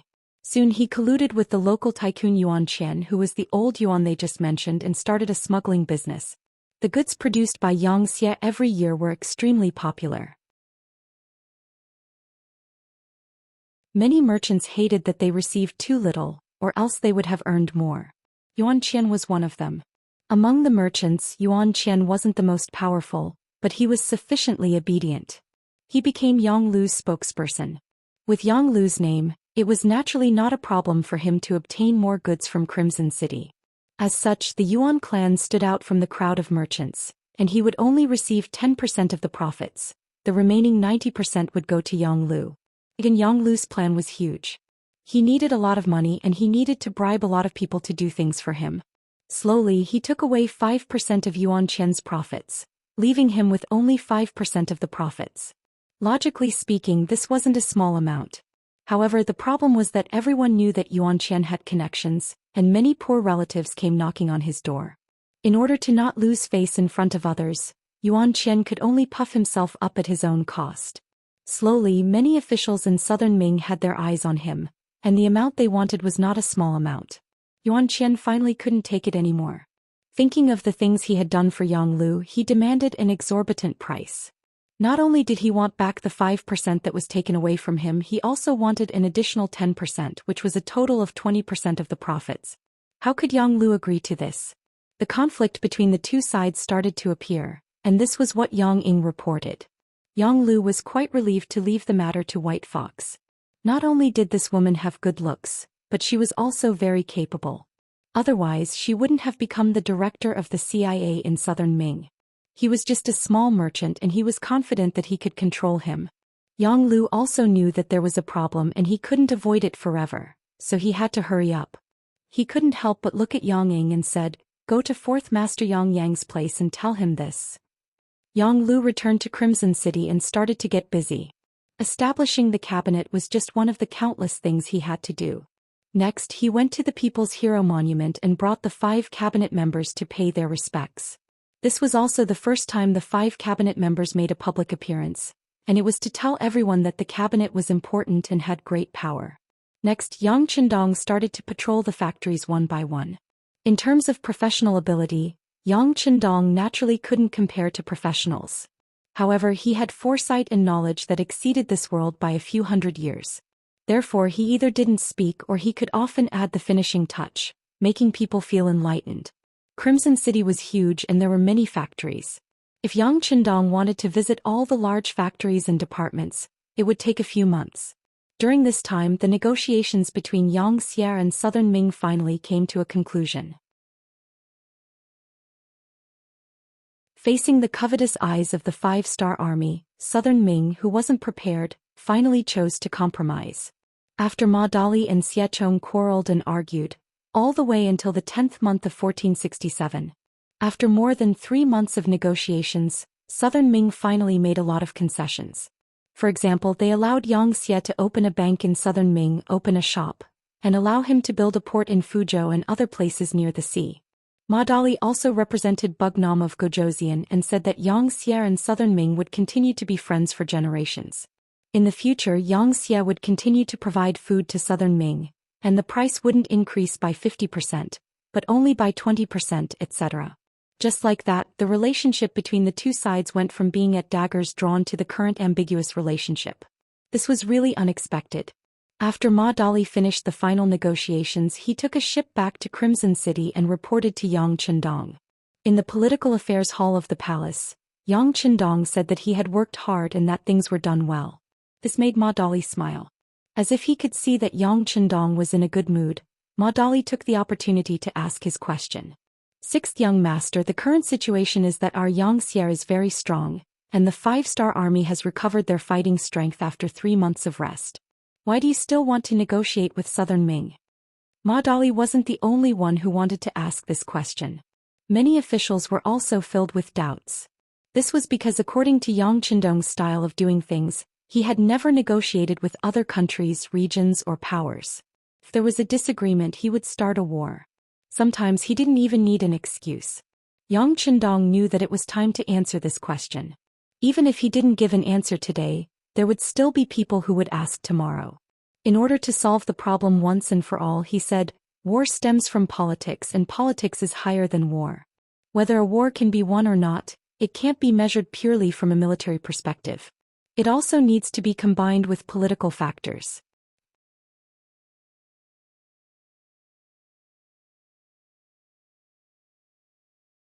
Chapter 1627. For example, let's attack the Southern Ming Empire. We can definitely win, but how much will we have to pay? You have to know that in the eyes of many Han people, the Great Ming Empire is still orthodox. Even if they are divided into the Northern and Southern Ming Empires, it is still the same. If the people do not lose their minds, it is not wise to attack rashly. Furthermore, if we take over the Southern Ming Empire by force, not to mention what kind of resistance we will encounter, the Southern Ming Empire will not give up easily. Their destructive power is obvious. As such, if we want to recover and rebuild, we will need to invest a large amount of manpower and resources. As for these, we are not ready yet. This is also the reason why we are negotiating first. Yang Qindong answered Ma Dali's question seriously this time. This caused the other party to continuously nod his head, as if he had thought of something. Sixth young master, in other words, negotiations are only a method. In the end we might use force. It is not a possibility, but we will definitely use force. Some people are like this. If you only show off your muscles, they will not be afraid and will think that it is just for show. As long as you place a large blade on their neck and let them feel the coldness, they will truly be afraid and lower their heads. Thus, once the Xianxia has made all the preparations and has enough reasons to convince the world, they will make their move. Speaking to hear, Yang Qindong's eyes flashed with a complicated expression, but he quickly became firm again. As for the reasons needed, someone should be sending it to us soon. Ma Dali naturally did not understand the deeper meaning of Yang Qindong's words. As a qualified official, he had to know what he should know and what he should not inquire about. Otherwise, he would only bring trouble to himself. Yes, sixth young master, this official understands. That's right, before Minister Xiechong left, he said that the Southern Ming Empire's observation team will soon arrive at Crimson City. Do you think this is a method to attack them? Of course. Yang Qindong nodded and gave an affirmative answer. This observation group will be led by your Ministry of Foreign Affairs. You must entertain them well. They are the best propaganda tool. When they return to the Southern Ming dynasty, they will definitely bring us many unexpected surprises. Yang Qindong grew up in the 80s and 90s, and there was a very popular saying that the moon in foreign countries was rounder than in China. Just because of this slogan, who knew how many capable and talented people racked their brains to go abroad? Even if it was to wash dishes or do small jobs there, they were unwilling to return to their motherland. This time, in the eyes of many people in the Southern Ming Empire, Crimson City was a foreign country. It was believed that the saying that the moon in Crimson City was rounder than the moon in the Southern Ming Empire would soon become popular. There's an old saying that goes, guarding the mouths of the people is more dangerous than guarding the rivers. As long as this observation group dared to come, Yang Qindong would let this observation group become Xianxia's lobbyists in the Southern Ming dynasty. At that time, the news would spread from 1 to 10, and from 10 to 100, and from 100 to 1,000.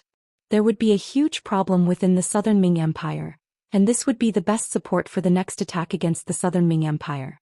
Just as Yang Qindong and Ma Dali were discussing the matter of the observation group. In the capital of the Southern Ming Empire, Xiechong had also rushed back, covered in dust. In the palace hall, Xiechong handed up a memorial. It was the final result of the negotiations with Ma Dali. Although there were many humiliating terms in it that could be said to be humiliating, at least the 5-star army was cut off. For the Southern Ming Empire, this was already considered a good result. Of course, these terms were not equal, and Zhou Xian was not foolish enough to make it public. That would be slapping himself in his officials' faces. Thus, after he received the memorial, he changed the topic. My beloved officials, Xianxia has only been developing for a little more than 10 years. However, they have such powerful strength. Why is that? This time, without waiting for Zhou Xian to call out names, the officials below automatically stood up. The person leading them was the Minister of Revenue, Wang Zhua. This person was also old and wanted to retire, but in the end he was urged to stay by Zhou Xian. It was not because of anything else, but because there was no one more suitable for this position in the Southern Ming Empire than Wang Zhua.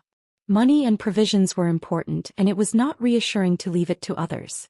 Wang Zhua stood up and replied, Your Majesty, this subject has always heard that Xianxia's Crimson City's commerce and industry are very developed. It is because of this that they were able to earn a large amount of money in a very short period of time. This must be the foundation of Xianxia's strength. That's right. Although Zhou Xian did not want this result, he had to admit that this result was very correct. Thus he nodded. Minister Wang's words are very true. Xianxia's strength is greater than theirs. They have a strong foundation of money, and their financial resources are very sufficient. This is the reason why they were able to establish such a powerful army. Here comes the problem. What they can do we can do as well. This time Minister Xia put in a lot of effort to help us get an observation team. This emperor thinks that we should all go to Crimson City and take a look. We can learn from the enemy and subdue them.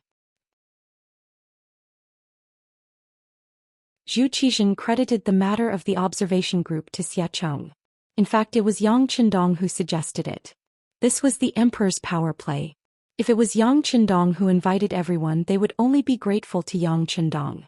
But if Zhou Xian said that he fought for it, then everyone would be grateful to him. As soon as he said this, the officials below began to discuss. The officials in this era did not have many exciting lives. If they did, they would just gather together to watch singing and dancing and drink wine. As for climbing mountains and swimming, only those officials who were not successful could do that.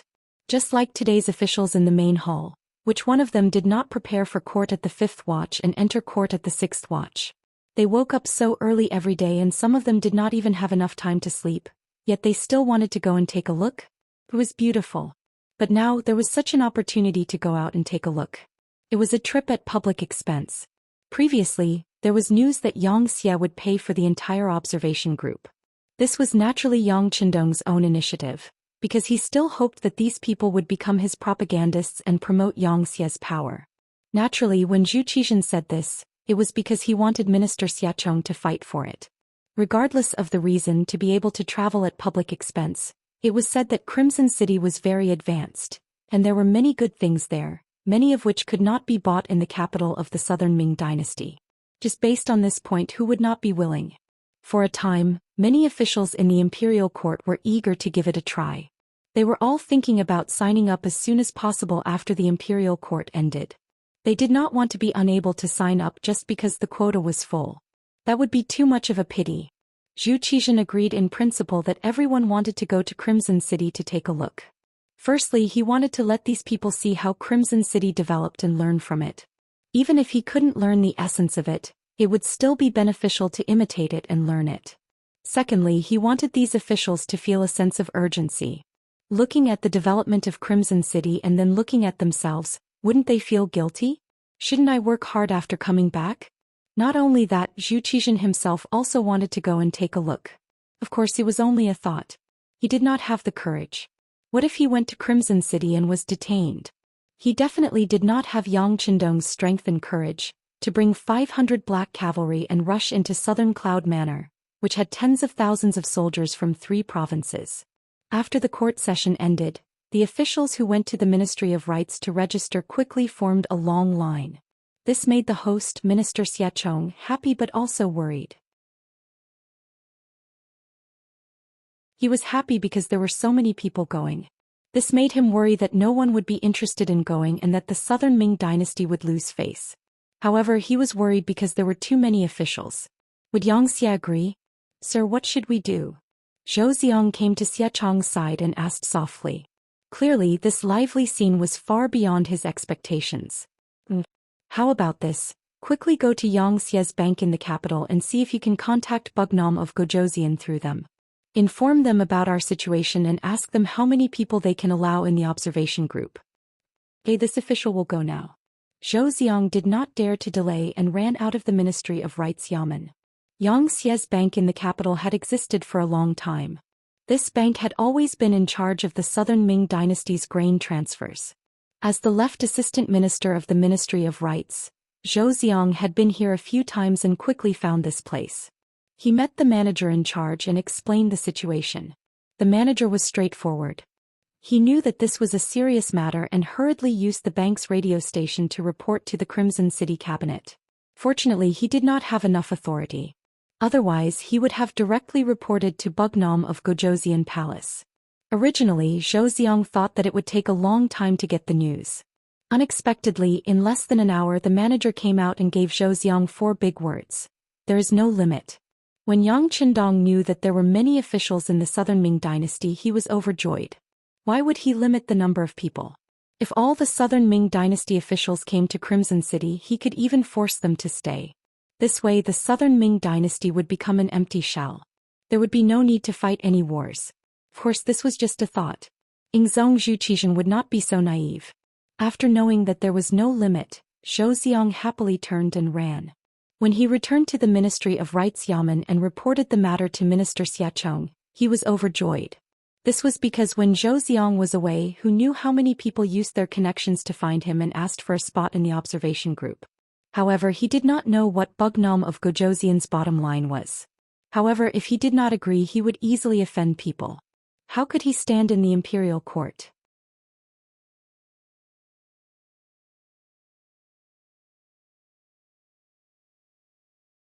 Chapter 1628. Now with just one sentence there was no upper limit and he could explain to all parties. He immediately said to Zhou Xian and the officials of the Ministry of Rights, "Everyone spread the news, ha." Okay, the officials of the Ministry of Rights replied happily. They were not much better than Xiacheng. After a while, except for Zhou Xian who was not in his position, everyone else received a lot of messages. They were worried about what to do and now it was all solved. The news quickly spread, and it attracted the unanimous applause of all the officials. Zhou Xian also learned of the news. He thought maliciously that he should send more people to eat Yang Chendong dry. However, after thinking about it carefully, he had no choice but to set a rule. That was, each department could only transfer 2/3 of their officials into the observation group. He did not want everyone to leave and there would be no one to handle the government affairs of the imperial court. As soon as this decree came out, the various departments quickly began to fight. It was all for the half of the quota. Fighting was the norm for the officials of the Great Ming dynasty. Sometimes when there were benefits they naturally had to fight. This involved whether they could take the opportunity to develop and become stronger. When there was nothing to do they also had to fight. They had to show their existence. In short, the Great Ming dynasty's officials had many means of fighting, and it was so complicated that outsiders could not imagine. Now that there was such a good thing, there would naturally be a lot of fighting and there would not be a result in a short time. This lasted for nearly 10 days. In the end, the winners entered the observation group, and the losers stayed in the Yamen with a look of despair. The Ministry of Rights quickly received the list of the officials of the observation group from each department. When the result was calculated, it really gave Xiacheng a shock. When he saw the final result, there were more than 3,600 officials. He stood in place as if he had crashed. Xiacheng was very clear that these were the official members of the observation group.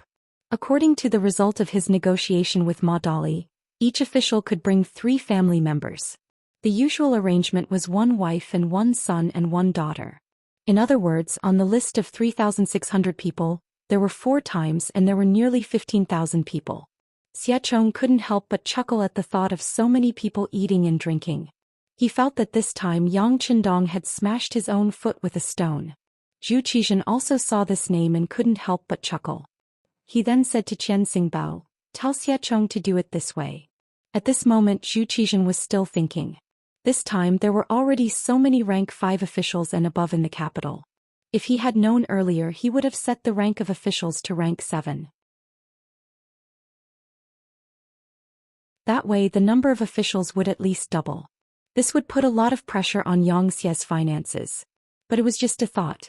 For officials with too low a rank, even if they went to Crimson City with their ability, the things they could learn would be limited. Besides, 15,000 people was already a lot. The emperor agreed, and the name list of the 15,000-strong observer group was quickly sent to Yang Chendong. At this time he was talking with Yu Qian and Xin Yu about the reception of the observer group.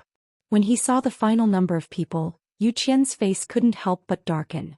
Yu Qian was famous for being upright. Seeing the number of people in the observer group, he began to feel some heartache about the financial expenses.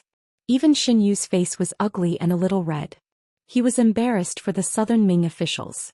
Did they take advantage of the situation? Did they have any shame?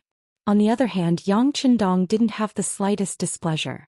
On the contrary, he was very happy as he muttered to himself, "And 15,000 people isn't a lot. I don't know what kind of influence it will have by borrowing their mouths." "King, what did you say?" Yu Qian and Xin Yu didn't hear clearly and asked curiously. "Oh, nothing. This king said that they are all children of the great Han dynasty. We have to properly receive them. As the host, we can't be stingy. Pavilion elders, you can first estimate how much silver is needed to entertain the guests. Yang Chendong waved his hand and asked indifferently. Yu Qian and Xin Yu, who had done some work in advance, had prepared 500,000 taels for this matter. This was already not a small amount. However, they didn't expect the number of people in the observer group to be so large. Just the transport ships sent out were more than 10. After all, they had to leave enough space. They couldn't make it crowded after inviting people. Wouldn't that be contrary to their original intention? That 2 million taels? Xin Yu first glanced at Yu Qian, then carefully probed with a question. However, when he saw Yang Chendong frown, he quickly changed his words. 1,500,000 taels is also fine. If it's any less, I'm afraid we won't be able to reach our initial goal. No, it's not that the difference is too big, but it's too little. Since it was us who took the initiative to invite them over, since we had the intention of letting them advertise our 5-star army, how could we be too petty? How about this? We'll give you 5 million taels as the basic cost. If it's not enough, we'll add more. In addition, we'll give you 370,000 yang coins to ensure that every official will receive 100 yang coins to buy the items they want. The yang dollar was the highest currency in the yang system. There was no other currency that could compare to it. In principle, Xianxia coins weren't allowed to be exchanged. There was only one way to obtain them, and that was to receive a certain amount of money from the Xianxia officials. Furthermore, those who had made great contributions to Xianxia would receive additional rewards. With yang coins, one could purchase the items they wanted from the yang department store in Crimson City. The items here only accepted yang coins. In other words, without yang coins, even if you brought out a mountain of gold or silver, you wouldn't be able to buy anything from there. On the other hand, the items in the yang department store couldn't be seen from the outside. For example, there were the best cosmetics, exquisite watches, practical binoculars, high-class Chinese tunic suits and cheongsams with unique numbers printed on them, as well as high heels for women and shiny leather jackets for men. There were also exquisite palm-sized mirrors decorated with beautiful eyes, mini Buddha statues, Guanyin statues, and so on that could be hung in front of one's chest. There were even more high-end items such as flashlights and sewing machines, bicycles, electric scooters and so on. In short, they were items that didn't have high production capacity or were laborious to produce. These weren't like ordinary mirrors, glass products, soap, perfume, toothpaste and other items that could be casually exported. Instead, they were only sold in the yang department store. Many of the newly developed Xianxia products were placed in the yang department store by Yeshen. They were only waiting for people with yang coins to buy them. Once they had a certain amount of production capacity, they could be exported. Such goods would naturally be taken off the shelves. Because of this, the exchange value of yang coins was very high in the market. Often 100 taels could be exchanged for 1 yang coin. This was why there was a price but no market. When Yu Qian and Xin Yu heard that Yang Chendong had taken out so many things at once, their eyes widened. They knew that Yang Chendong attached great importance to this matter, but they didn't expect it to be so important that he would take out 370,000 just for yang coins. Every Southern Ming official received more than 100 yang coins. It had to be known that even the 2 elders only received 100 yang coins a month after their salary. As for the lower-level officials, they only received a few dozen yang coins. There were even some who received a dozen yang coins a month. This is a big deal. After a round of exclamations, even Yu Qian, who had always treated money like dirt, couldn't help but sigh. Very satisfied with the 2 elders' performance, Yang Chendong chuckled. If that's the case, are the 2 elders confident in completing the task? No problem. Yu Qian and Xin Yu stood up at the same time. At this moment, their hearts were filled with great confidence. Xianxia had made all kinds of preparations. Under the expectations of the Southern Ming officials, 10 modified tourist boats arrived at the Suzhou port not far from Nanjing. Here, nearly 15,000 Southern Ming officials were waiting. According to the agreement between the 2 sides, the Suzhou port was being built, but there was still some time before it could be used. To get on the boat, one needed to walk over a ladder, so everyone had to be careful when getting on the boat. They were afraid that they would accidentally step on air and hurt their feet. After everyone boarded the tourist boat, The interior space was spacious and the view was excellent. In particular, one of the guest rooms was equipped with a large Simmons soft mattress, which made it extremely comfortable for people to lie on. At this moment Wang Zhiqing's butt sank into the mattress as he clicked his tongue in wonder. Before this, Wang Zhiqing had already seen the world. As the eldest grandson of the Minister of Revenue Wang Zuo, what kind of good things had he not seen since he was young? Even though he had been to the imperial palace a few times with his grandfather, when he lay on the mattress, he still felt like Granny Lu who had just entered the palace for the first time. Everyone says that Xianxia is very rich and that the progress of society is more civilized and advanced. Could it be that this isn't just a legend? Wang Zhiqing said as he lightly stroked the mattress. Bang! The door suddenly opened from the outside. Then a girl around the same age as Wang Zhiqing, around 14 or 15 years old, rushed in. As soon as she entered the room she yelled, "Brother, did you go into the bathroom? What are you doing? Don't you know that you have to knock before entering someone's room? You're already so old yet you're still so rude." Although he was scolding her, his words were not harsh. It showed his tolerance and generosity towards the girl in front of him. The girl's name was Wang Shang. She was the granddaughter of Minister Wang Zuo and Wang Zhiqing's sister. Perhaps because they were siblings and they were too familiar with each other, Wang Shang did not take her brother's words seriously. Instead she continued to chatter, "Brother, did you see the bathroom?" What bathroom? What is that? Is it a person's name?" Wang Zhiqing's face was filled with confusion.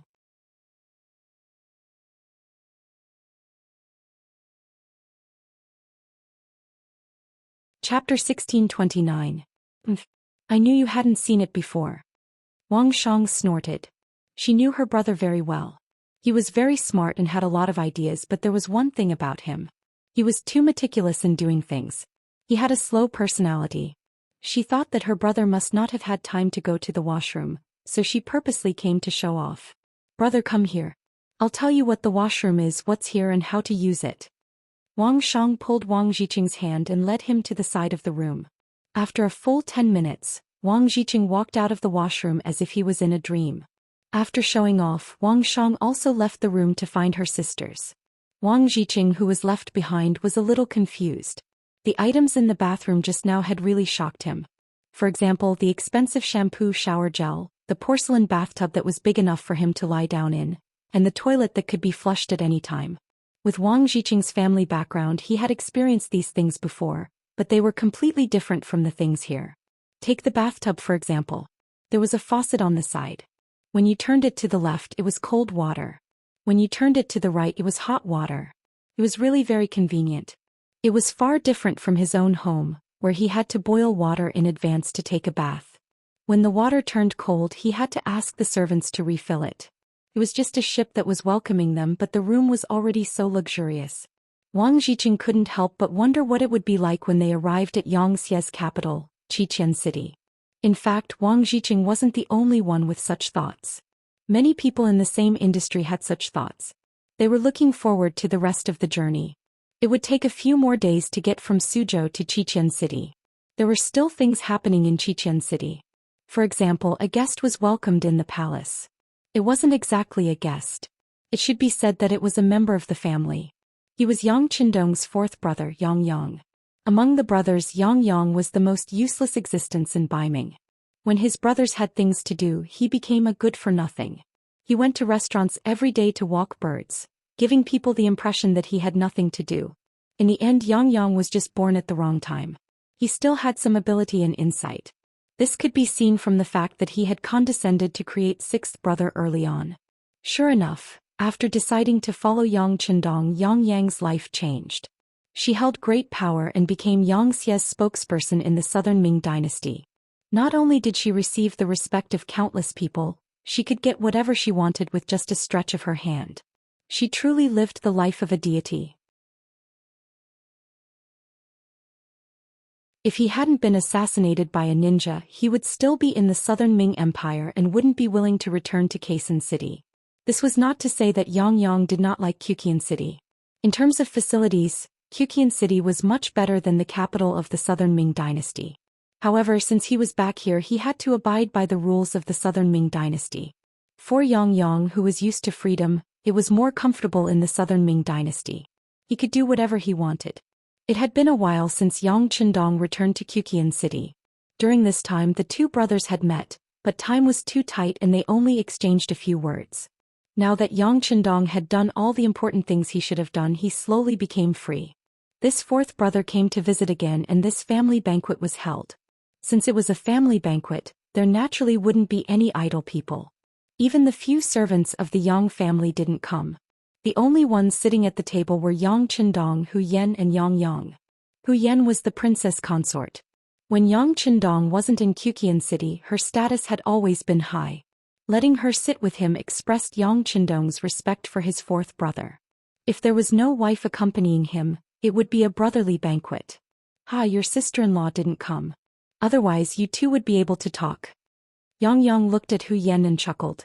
Then fourth brother can send someone to bring sister-in-law over when you have time, Hu Yan replied with a smile. Alright, I'll send someone to do that. Yang Yang heartily laughed. Then he looked at Yang Chendong. He took the initiative to raise his wine glass and said with a sigh, "Sixth brother, although I am your elder brother, I am convinced by what you have done.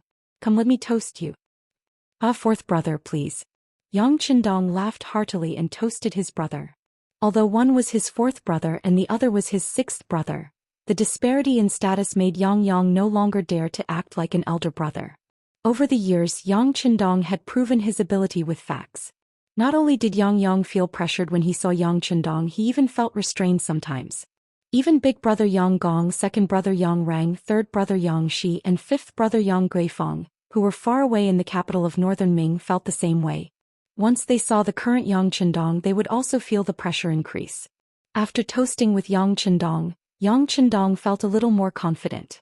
At the very least, he didn't feel that Yang Chendong was estranged from his fourth brother. This gave him the confidence to say the words he had prepared because he truly wanted to do something and help Yang Chendong. Before he could think of a way to say it, Yang Chendong took the lead and asked, "Fourth brother, are your injuries okay?" Don't worry, the assassination attempt happened in the capital of the southern Ming dynasty. They must express their sincerity and compensate you personally. Because of an assassination attempt, the southern Ming dynasty had to compensate him. Only Yang Chendong had the confidence to say these words.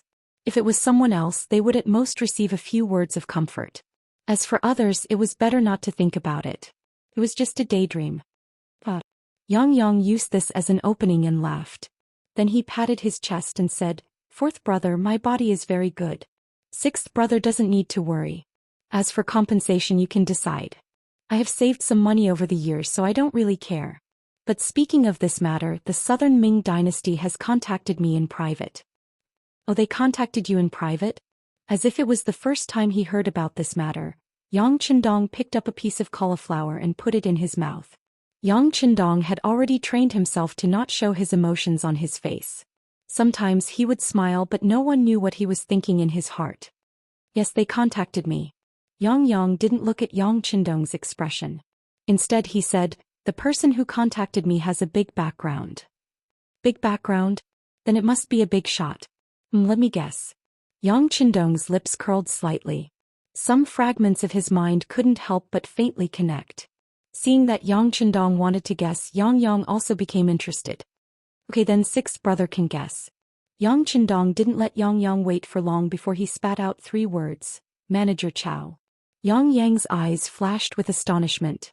Then he couldn't help but give a thumbs up. "Fourth brother is amazing. It is indeed Zhou Xian.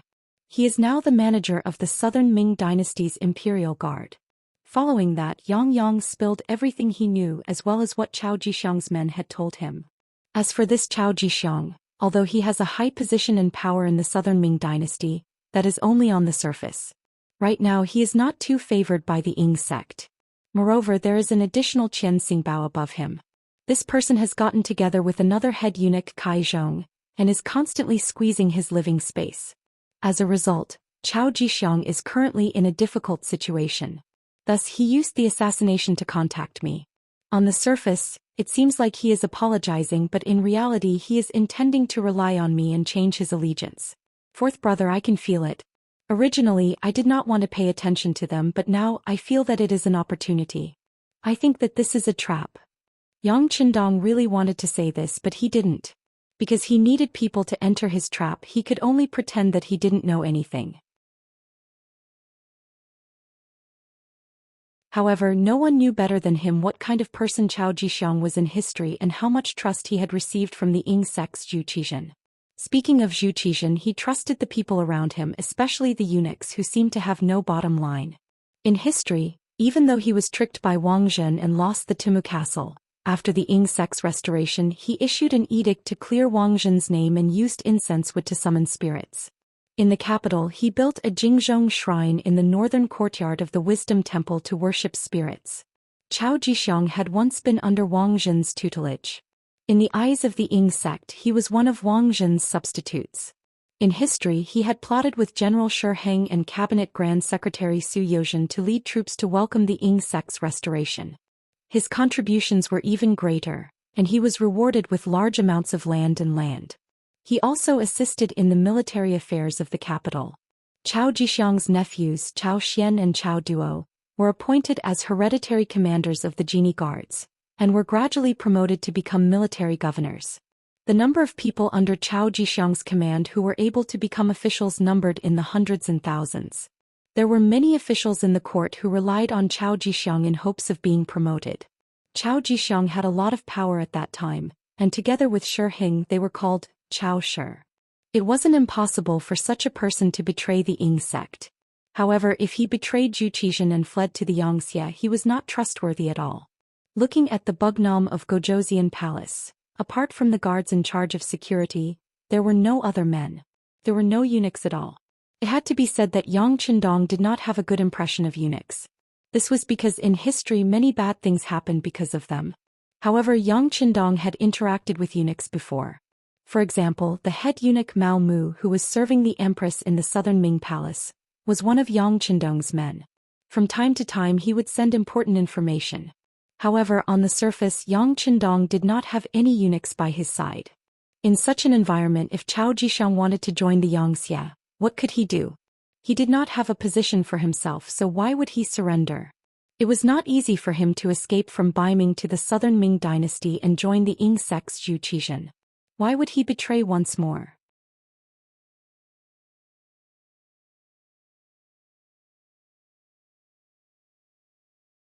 Chapter 1630. And even if all of this was true, how could Yang Qindong believe a person who could betray him at any time? Yang Qindong was familiar with the history of the Great Ming Dynasty. Even though Yang Qindong didn't seem to care much about the Great Ming Dynasty, and Zhou Xian was also a guard of the Imperial Secret Service, he was very mysterious and came and went without a trace. However, Yang Qindong also knew this person very well. It was because of this understanding that he was very sure that this person would never betray the southern Ming Dynasty's emperor, Zhou Xian, nor would he surrender like Yang said. All of this was just a trap. With a plan in mind, Yang Qindong pretended that he didn't know anything and said to Yang, "Fourth brother, this is a good thing. Since that's the case, you can continue to contact him. If you need help, whether it's the Security Bureau or the CIA, we will do our best to help." This was exactly what Yang wanted to hear. He also wanted to make some achievements. He immediately said happily, "It just so happens that there are people sent by Zhou Xian in the observation group. When the time comes, I will have a good chat with him." Seeing Yang Qindong's excited expression, Yang Qindong couldn't bear to dampen his enthusiasm. He also wanted to see what kind of trap the other party had set. He didn't believe that Yang Qindong would betray him. With the other party's ability, even if something happened to him, it was impossible for him to rise to the position of Xianxia. In other words, there would only be disadvantages and no benefits. Thus, Yang Qindong also wanted to see who else was involved in this matter. Of course, even if this matter didn't happen, Yang Qindong already had a rough understanding in his heart. He only needed to wait for the other party to set up the trap. At that time he would let the person who set up the trap know what it meant to seek death. Yang Qindong was holding a family banquet in the palace. Because Yang Wu was in charge of the palace's affairs, he had been accompanying him. In a small courtyard outside the palace, Cui Xiu left the palace with the excuse of not feeling well. She came to see Yang Lu, who had been waiting for a long time. "How was it? No one noticed you when you came out, right?" After seeing Cui Xiu appear, Yang Lu sat on a chair and asked with an unpleasant expression. Over the years Yang Lu had hardly exercised his body. Moreover, he had indulged in eating, drinking, whoring and gambling. His body was no longer as good as before. Reporting to Master No. The 8th Madam can't wait to see me? As soon as I said I wasn't feeling well, she immediately approved my leave. Tui Xiu, put away the arrogant attitude she had in the palace. At this moment she was as docile as an obedient lamb.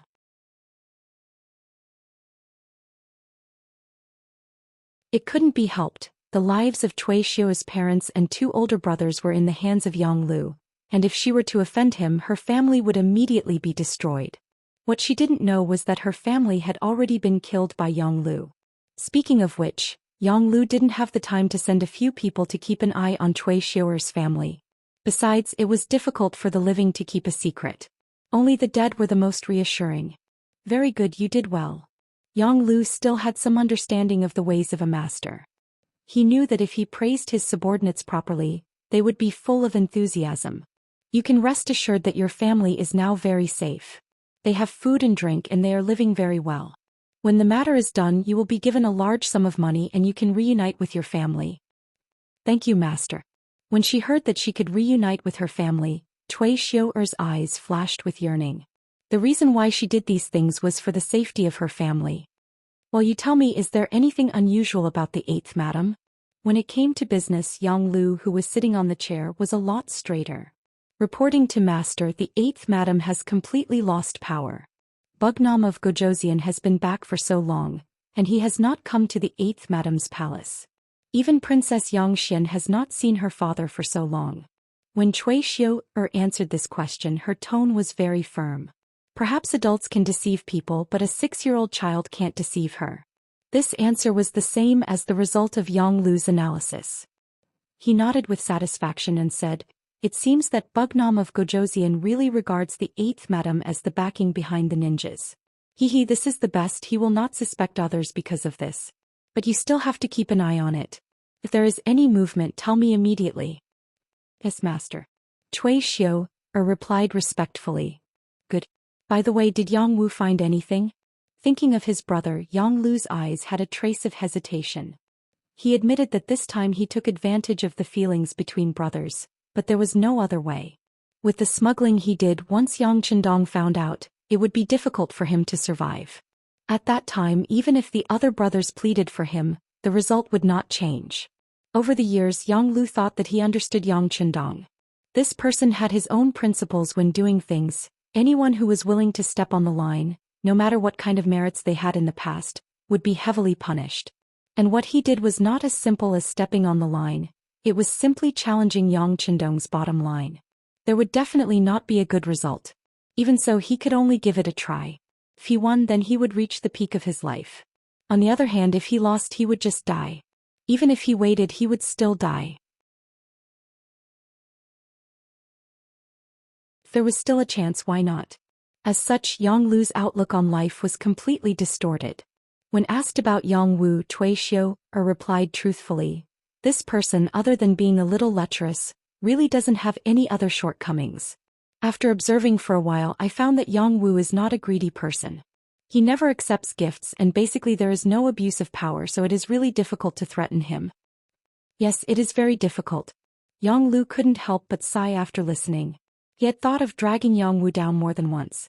It must be said that this person's position in Crimson City was too stable, and his influence was great. If he had his help, many things would be much smoother and he wouldn't have to be so careful today. For example, if Yang Wu was willing to cooperate with him, he could completely control the palace. Then for the safety of his wife and child, Yang Hodong would have to bow down. Unfortunately, he couldn't find anything to use against him after searching for a long time. And if he were to say something rashly, not only would Yang Wu not help him, he might even report him to the young master. If that was the case, all the planning would be meaningless. Although it is very difficult, we still have to try. Let's continue searching. I don't believe that he won't be greedy when he has such great power. And as long as we find him, our big plan will succeed. Yang Lu still didn't give up. I understand. Tui Xiu nodded and agreed. Then Tui Xiu left. A figure flashed in the small courtyard and Yang Ying walked out from the darkness. Yang Ying, do you think it's possible to persuade Yang Wu to work for us? Seeing Yang Ying, Yang Lu didn't straighten his body, and instead collapsed as comfortable as possible. A look of disgust flashed across Yang Ying's eyes as he stared at Yang Lu's body that was as soft as mud. Even Yang Lu didn't know that his real identity was a secret agent of the Southern Ming Brocade Guard, and was directly under the command of the factory guard, Zhou Xian. In the entire Southern Ming Empire's embroidered uniform guard, only Zhou Xian knew his identity. This was the greatest way to prevent his identity from being exposed. Facts also proved that all these years, ever since he sided with Yang Lu, and became the most trusted butler step by step, no one doubted his identity. And Yang Lu could be where he was today, it was all because of his help. A young man with ambition had turned into a gluttonous, lazy and greedy person who was afraid of death. Many times Yang Ying looked down on Yang Lu. This was because if the two of them were in different positions he would never betray his master. This was one of the 5 servants of Bugnam of Zhou, and his identity was extremely noble. As long as he didn't court death he would definitely live a life of glory. However, he didn't have the ability and yet he still wanted to achieve great things. Why didn't he take a piss and look at himself in the mirror? For someone like Yang Lu, even if he was a small 7th-ranked county official, he wouldn't be able to manage a county well. Yet he still wanted to be like Yang Qindong, a prince of the great Ming dynasty. He really didn't know the immensity of heaven and earth. Although he looked down on him in his heart before the mission was completed, he was still very respectful on the surface. He lowered his head and said, "Master, it's too difficult to persuade Yang Wu and the risk is too great. It's better to abandon this idea for now. The Southern Ming Dynasty's observation group is about to arrive, and there's also a secret agent from the Southern Ming Brocade Guard following them. He will come in contact with Yang Yang, so we should do a good job in writing this article. Yes, we still have to use Yang Yang first. Speaking of which, this person is an idiot. He doesn't even know that he's being used, huh?" Speaking of Yang Yang, Yang Lu laughed loudly. However, how could he know that in Yang Ying's eyes he was also an idiot? After the Southern Ming Dynasty's observation group was bumpy on the sea for a few days, they finally appeared outside the new pier of Crimson City. Because of Yang Qindong's importance, in order to welcome them, Yu Qian and Xin Yu did a lot of work. When they knew that the observation group was about to arrive at the new pier, 2 old officials and a group of Xianxia officials stood outside the pier to welcome them. On the new pier there were many street lamps, and the cement steps were painted with a layer of gold paint. It looked very magnificent. In front of the pier, a military band was wearing brand new military uniforms and standing in formation, playing the song Our Great Han, adapted from our great Ming dynasty. Under the passionate rhythm, there was a group of youths wearing white and blue school uniforms standing at the side with flower garlands in their hands. They were all primary school students from the Yang Family Academy, and they were here to present flowers to the observation group.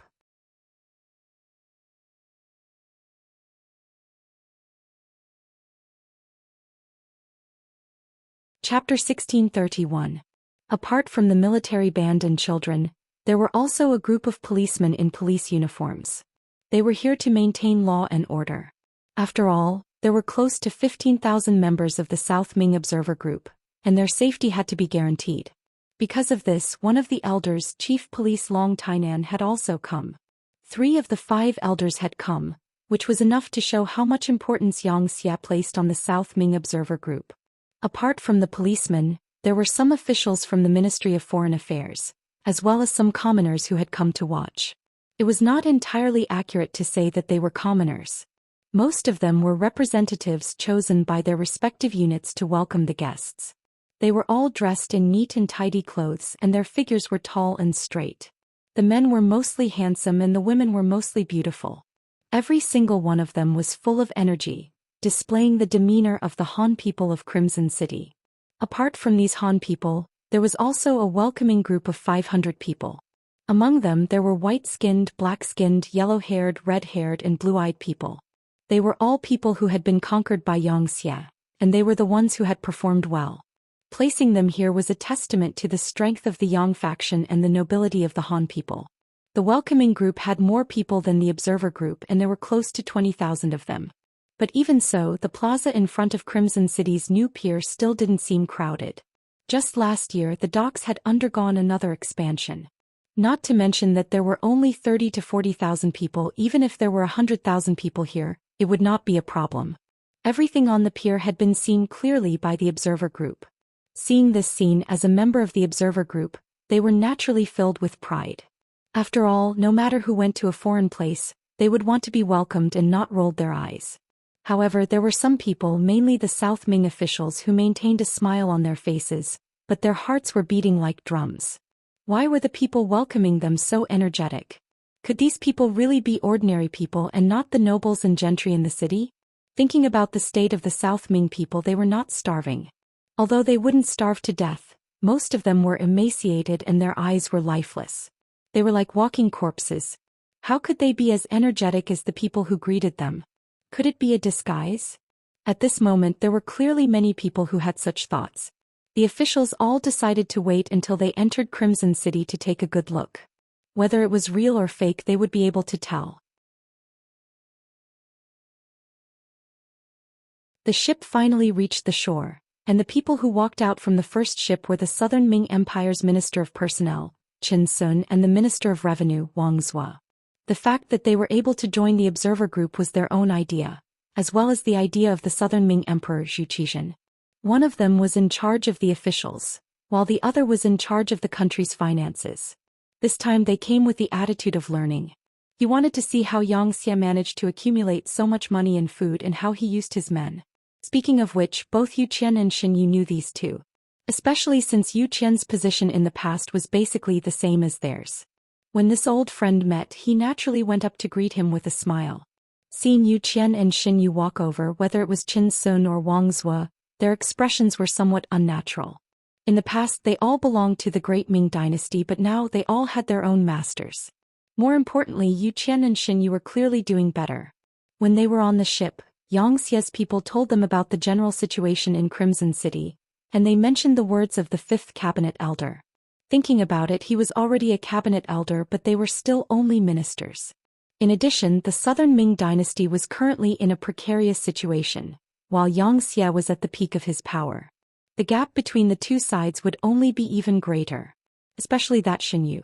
In the past he was simply a nobody in their eyes, a low-ranking official. But now he had become one of the Xianxia's cabinet elders, and he held the power of life and death in his hands. If one studied the huge territory of Xianxia, they would know that their real power was even greater than the king of a small country. Comparing oneself to others was indeed infuriating. Welcome, welcome. Yu Qian and Xin Yu smiled and extended their right hands to Qin Sun and Wang Zhou. They were in other people's territory, and this time they were here to learn from them. The two ministers did not dare to be careless. They also quickly extended their right hands, and then the four of them shook hands. The etiquette of shaking hands was not in the Great Ming dynasty, but at this moment, everyone followed suit without any feeling of disharmony. It was no wonder that this etiquette was accepted by the people in the future.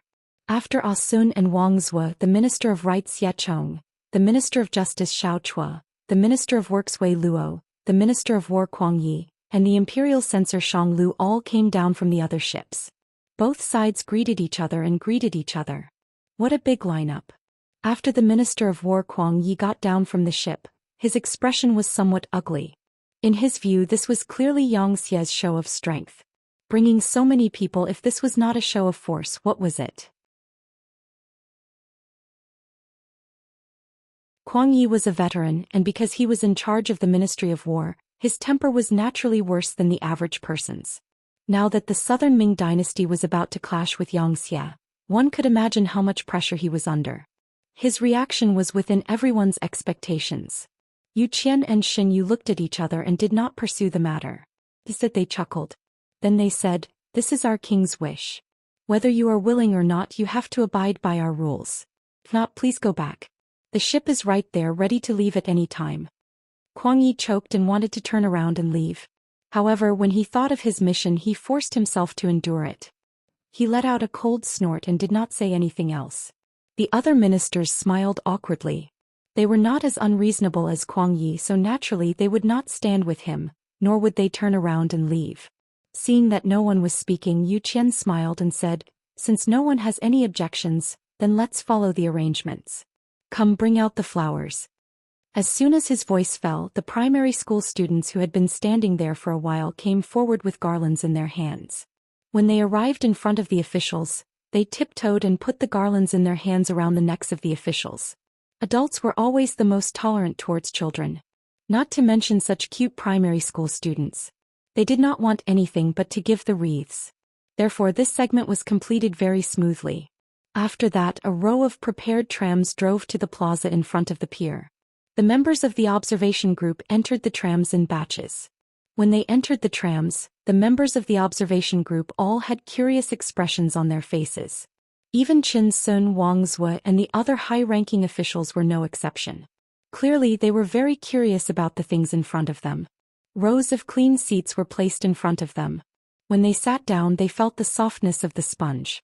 Then a clear glass appeared in front of them, allowing them to see everything from the inside out. When the members of the observation group entered the trams one by one, the first tram started and slowly drove out of the plaza, heading straight to Xianxia city. At this moment, screams of surprise rose and fell one after another. Whether it was the people sitting in the first tram or the people in the other trams, when they saw that the trams that were not pulled by horses or pushed by people began to slowly move on the main road, they all screamed in surprise. People always had a fear of the unknown.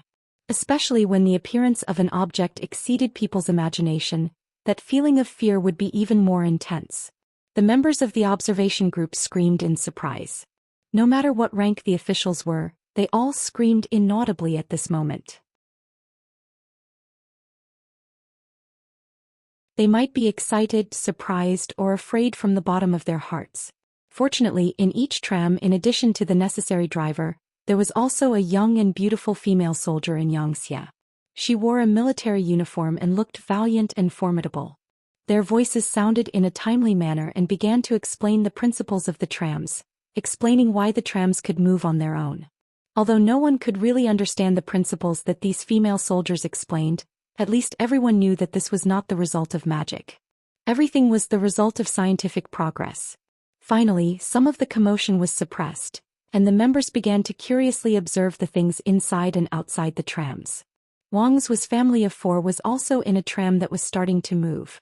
The tram moved slowly on the main road, and as it got closer to Xianxia city, the number of tall buildings in the surroundings began to increase. What a beautiful city! It's even more beautiful than our capital. It's clean and the air is so good. Sitting in the row behind them, granddaughter Wang Shang said excitedly. That's right, it's really beautiful here. His wife, Wang Songshir, also sighed on the side. Her eyes were constantly changing with the surrounding scenery. The eldest grandson, Wang Zhiqing, who had always been calm, also pointed outside and shouted inaudibly, "Look, what's that? So fast one person can fly away." Needless to say, Wang Zhiqing must have seen the bicycle on the bicycle path beside the tram. Although things like this were not widespread in the entire Xianxia city, at least some people could already afford it. Therefore there was now an army of bicycles on the main road. This thing can even pull a person. That's amazing. Big brother, buy one too and pull me along, okay? Wang Shang was clearly shocked. Then her face filled with joy as she pulled Wang Zhiqing's arm with a pleading look. Alright, if we can buy it, we will definitely buy one. Wang Zhiqing also made a solemn vow. You're tuning in to the Zhou Xian's Legacy YouTube channel. Don't forget to subscribe and join us on this journey to catch the most captivating stories.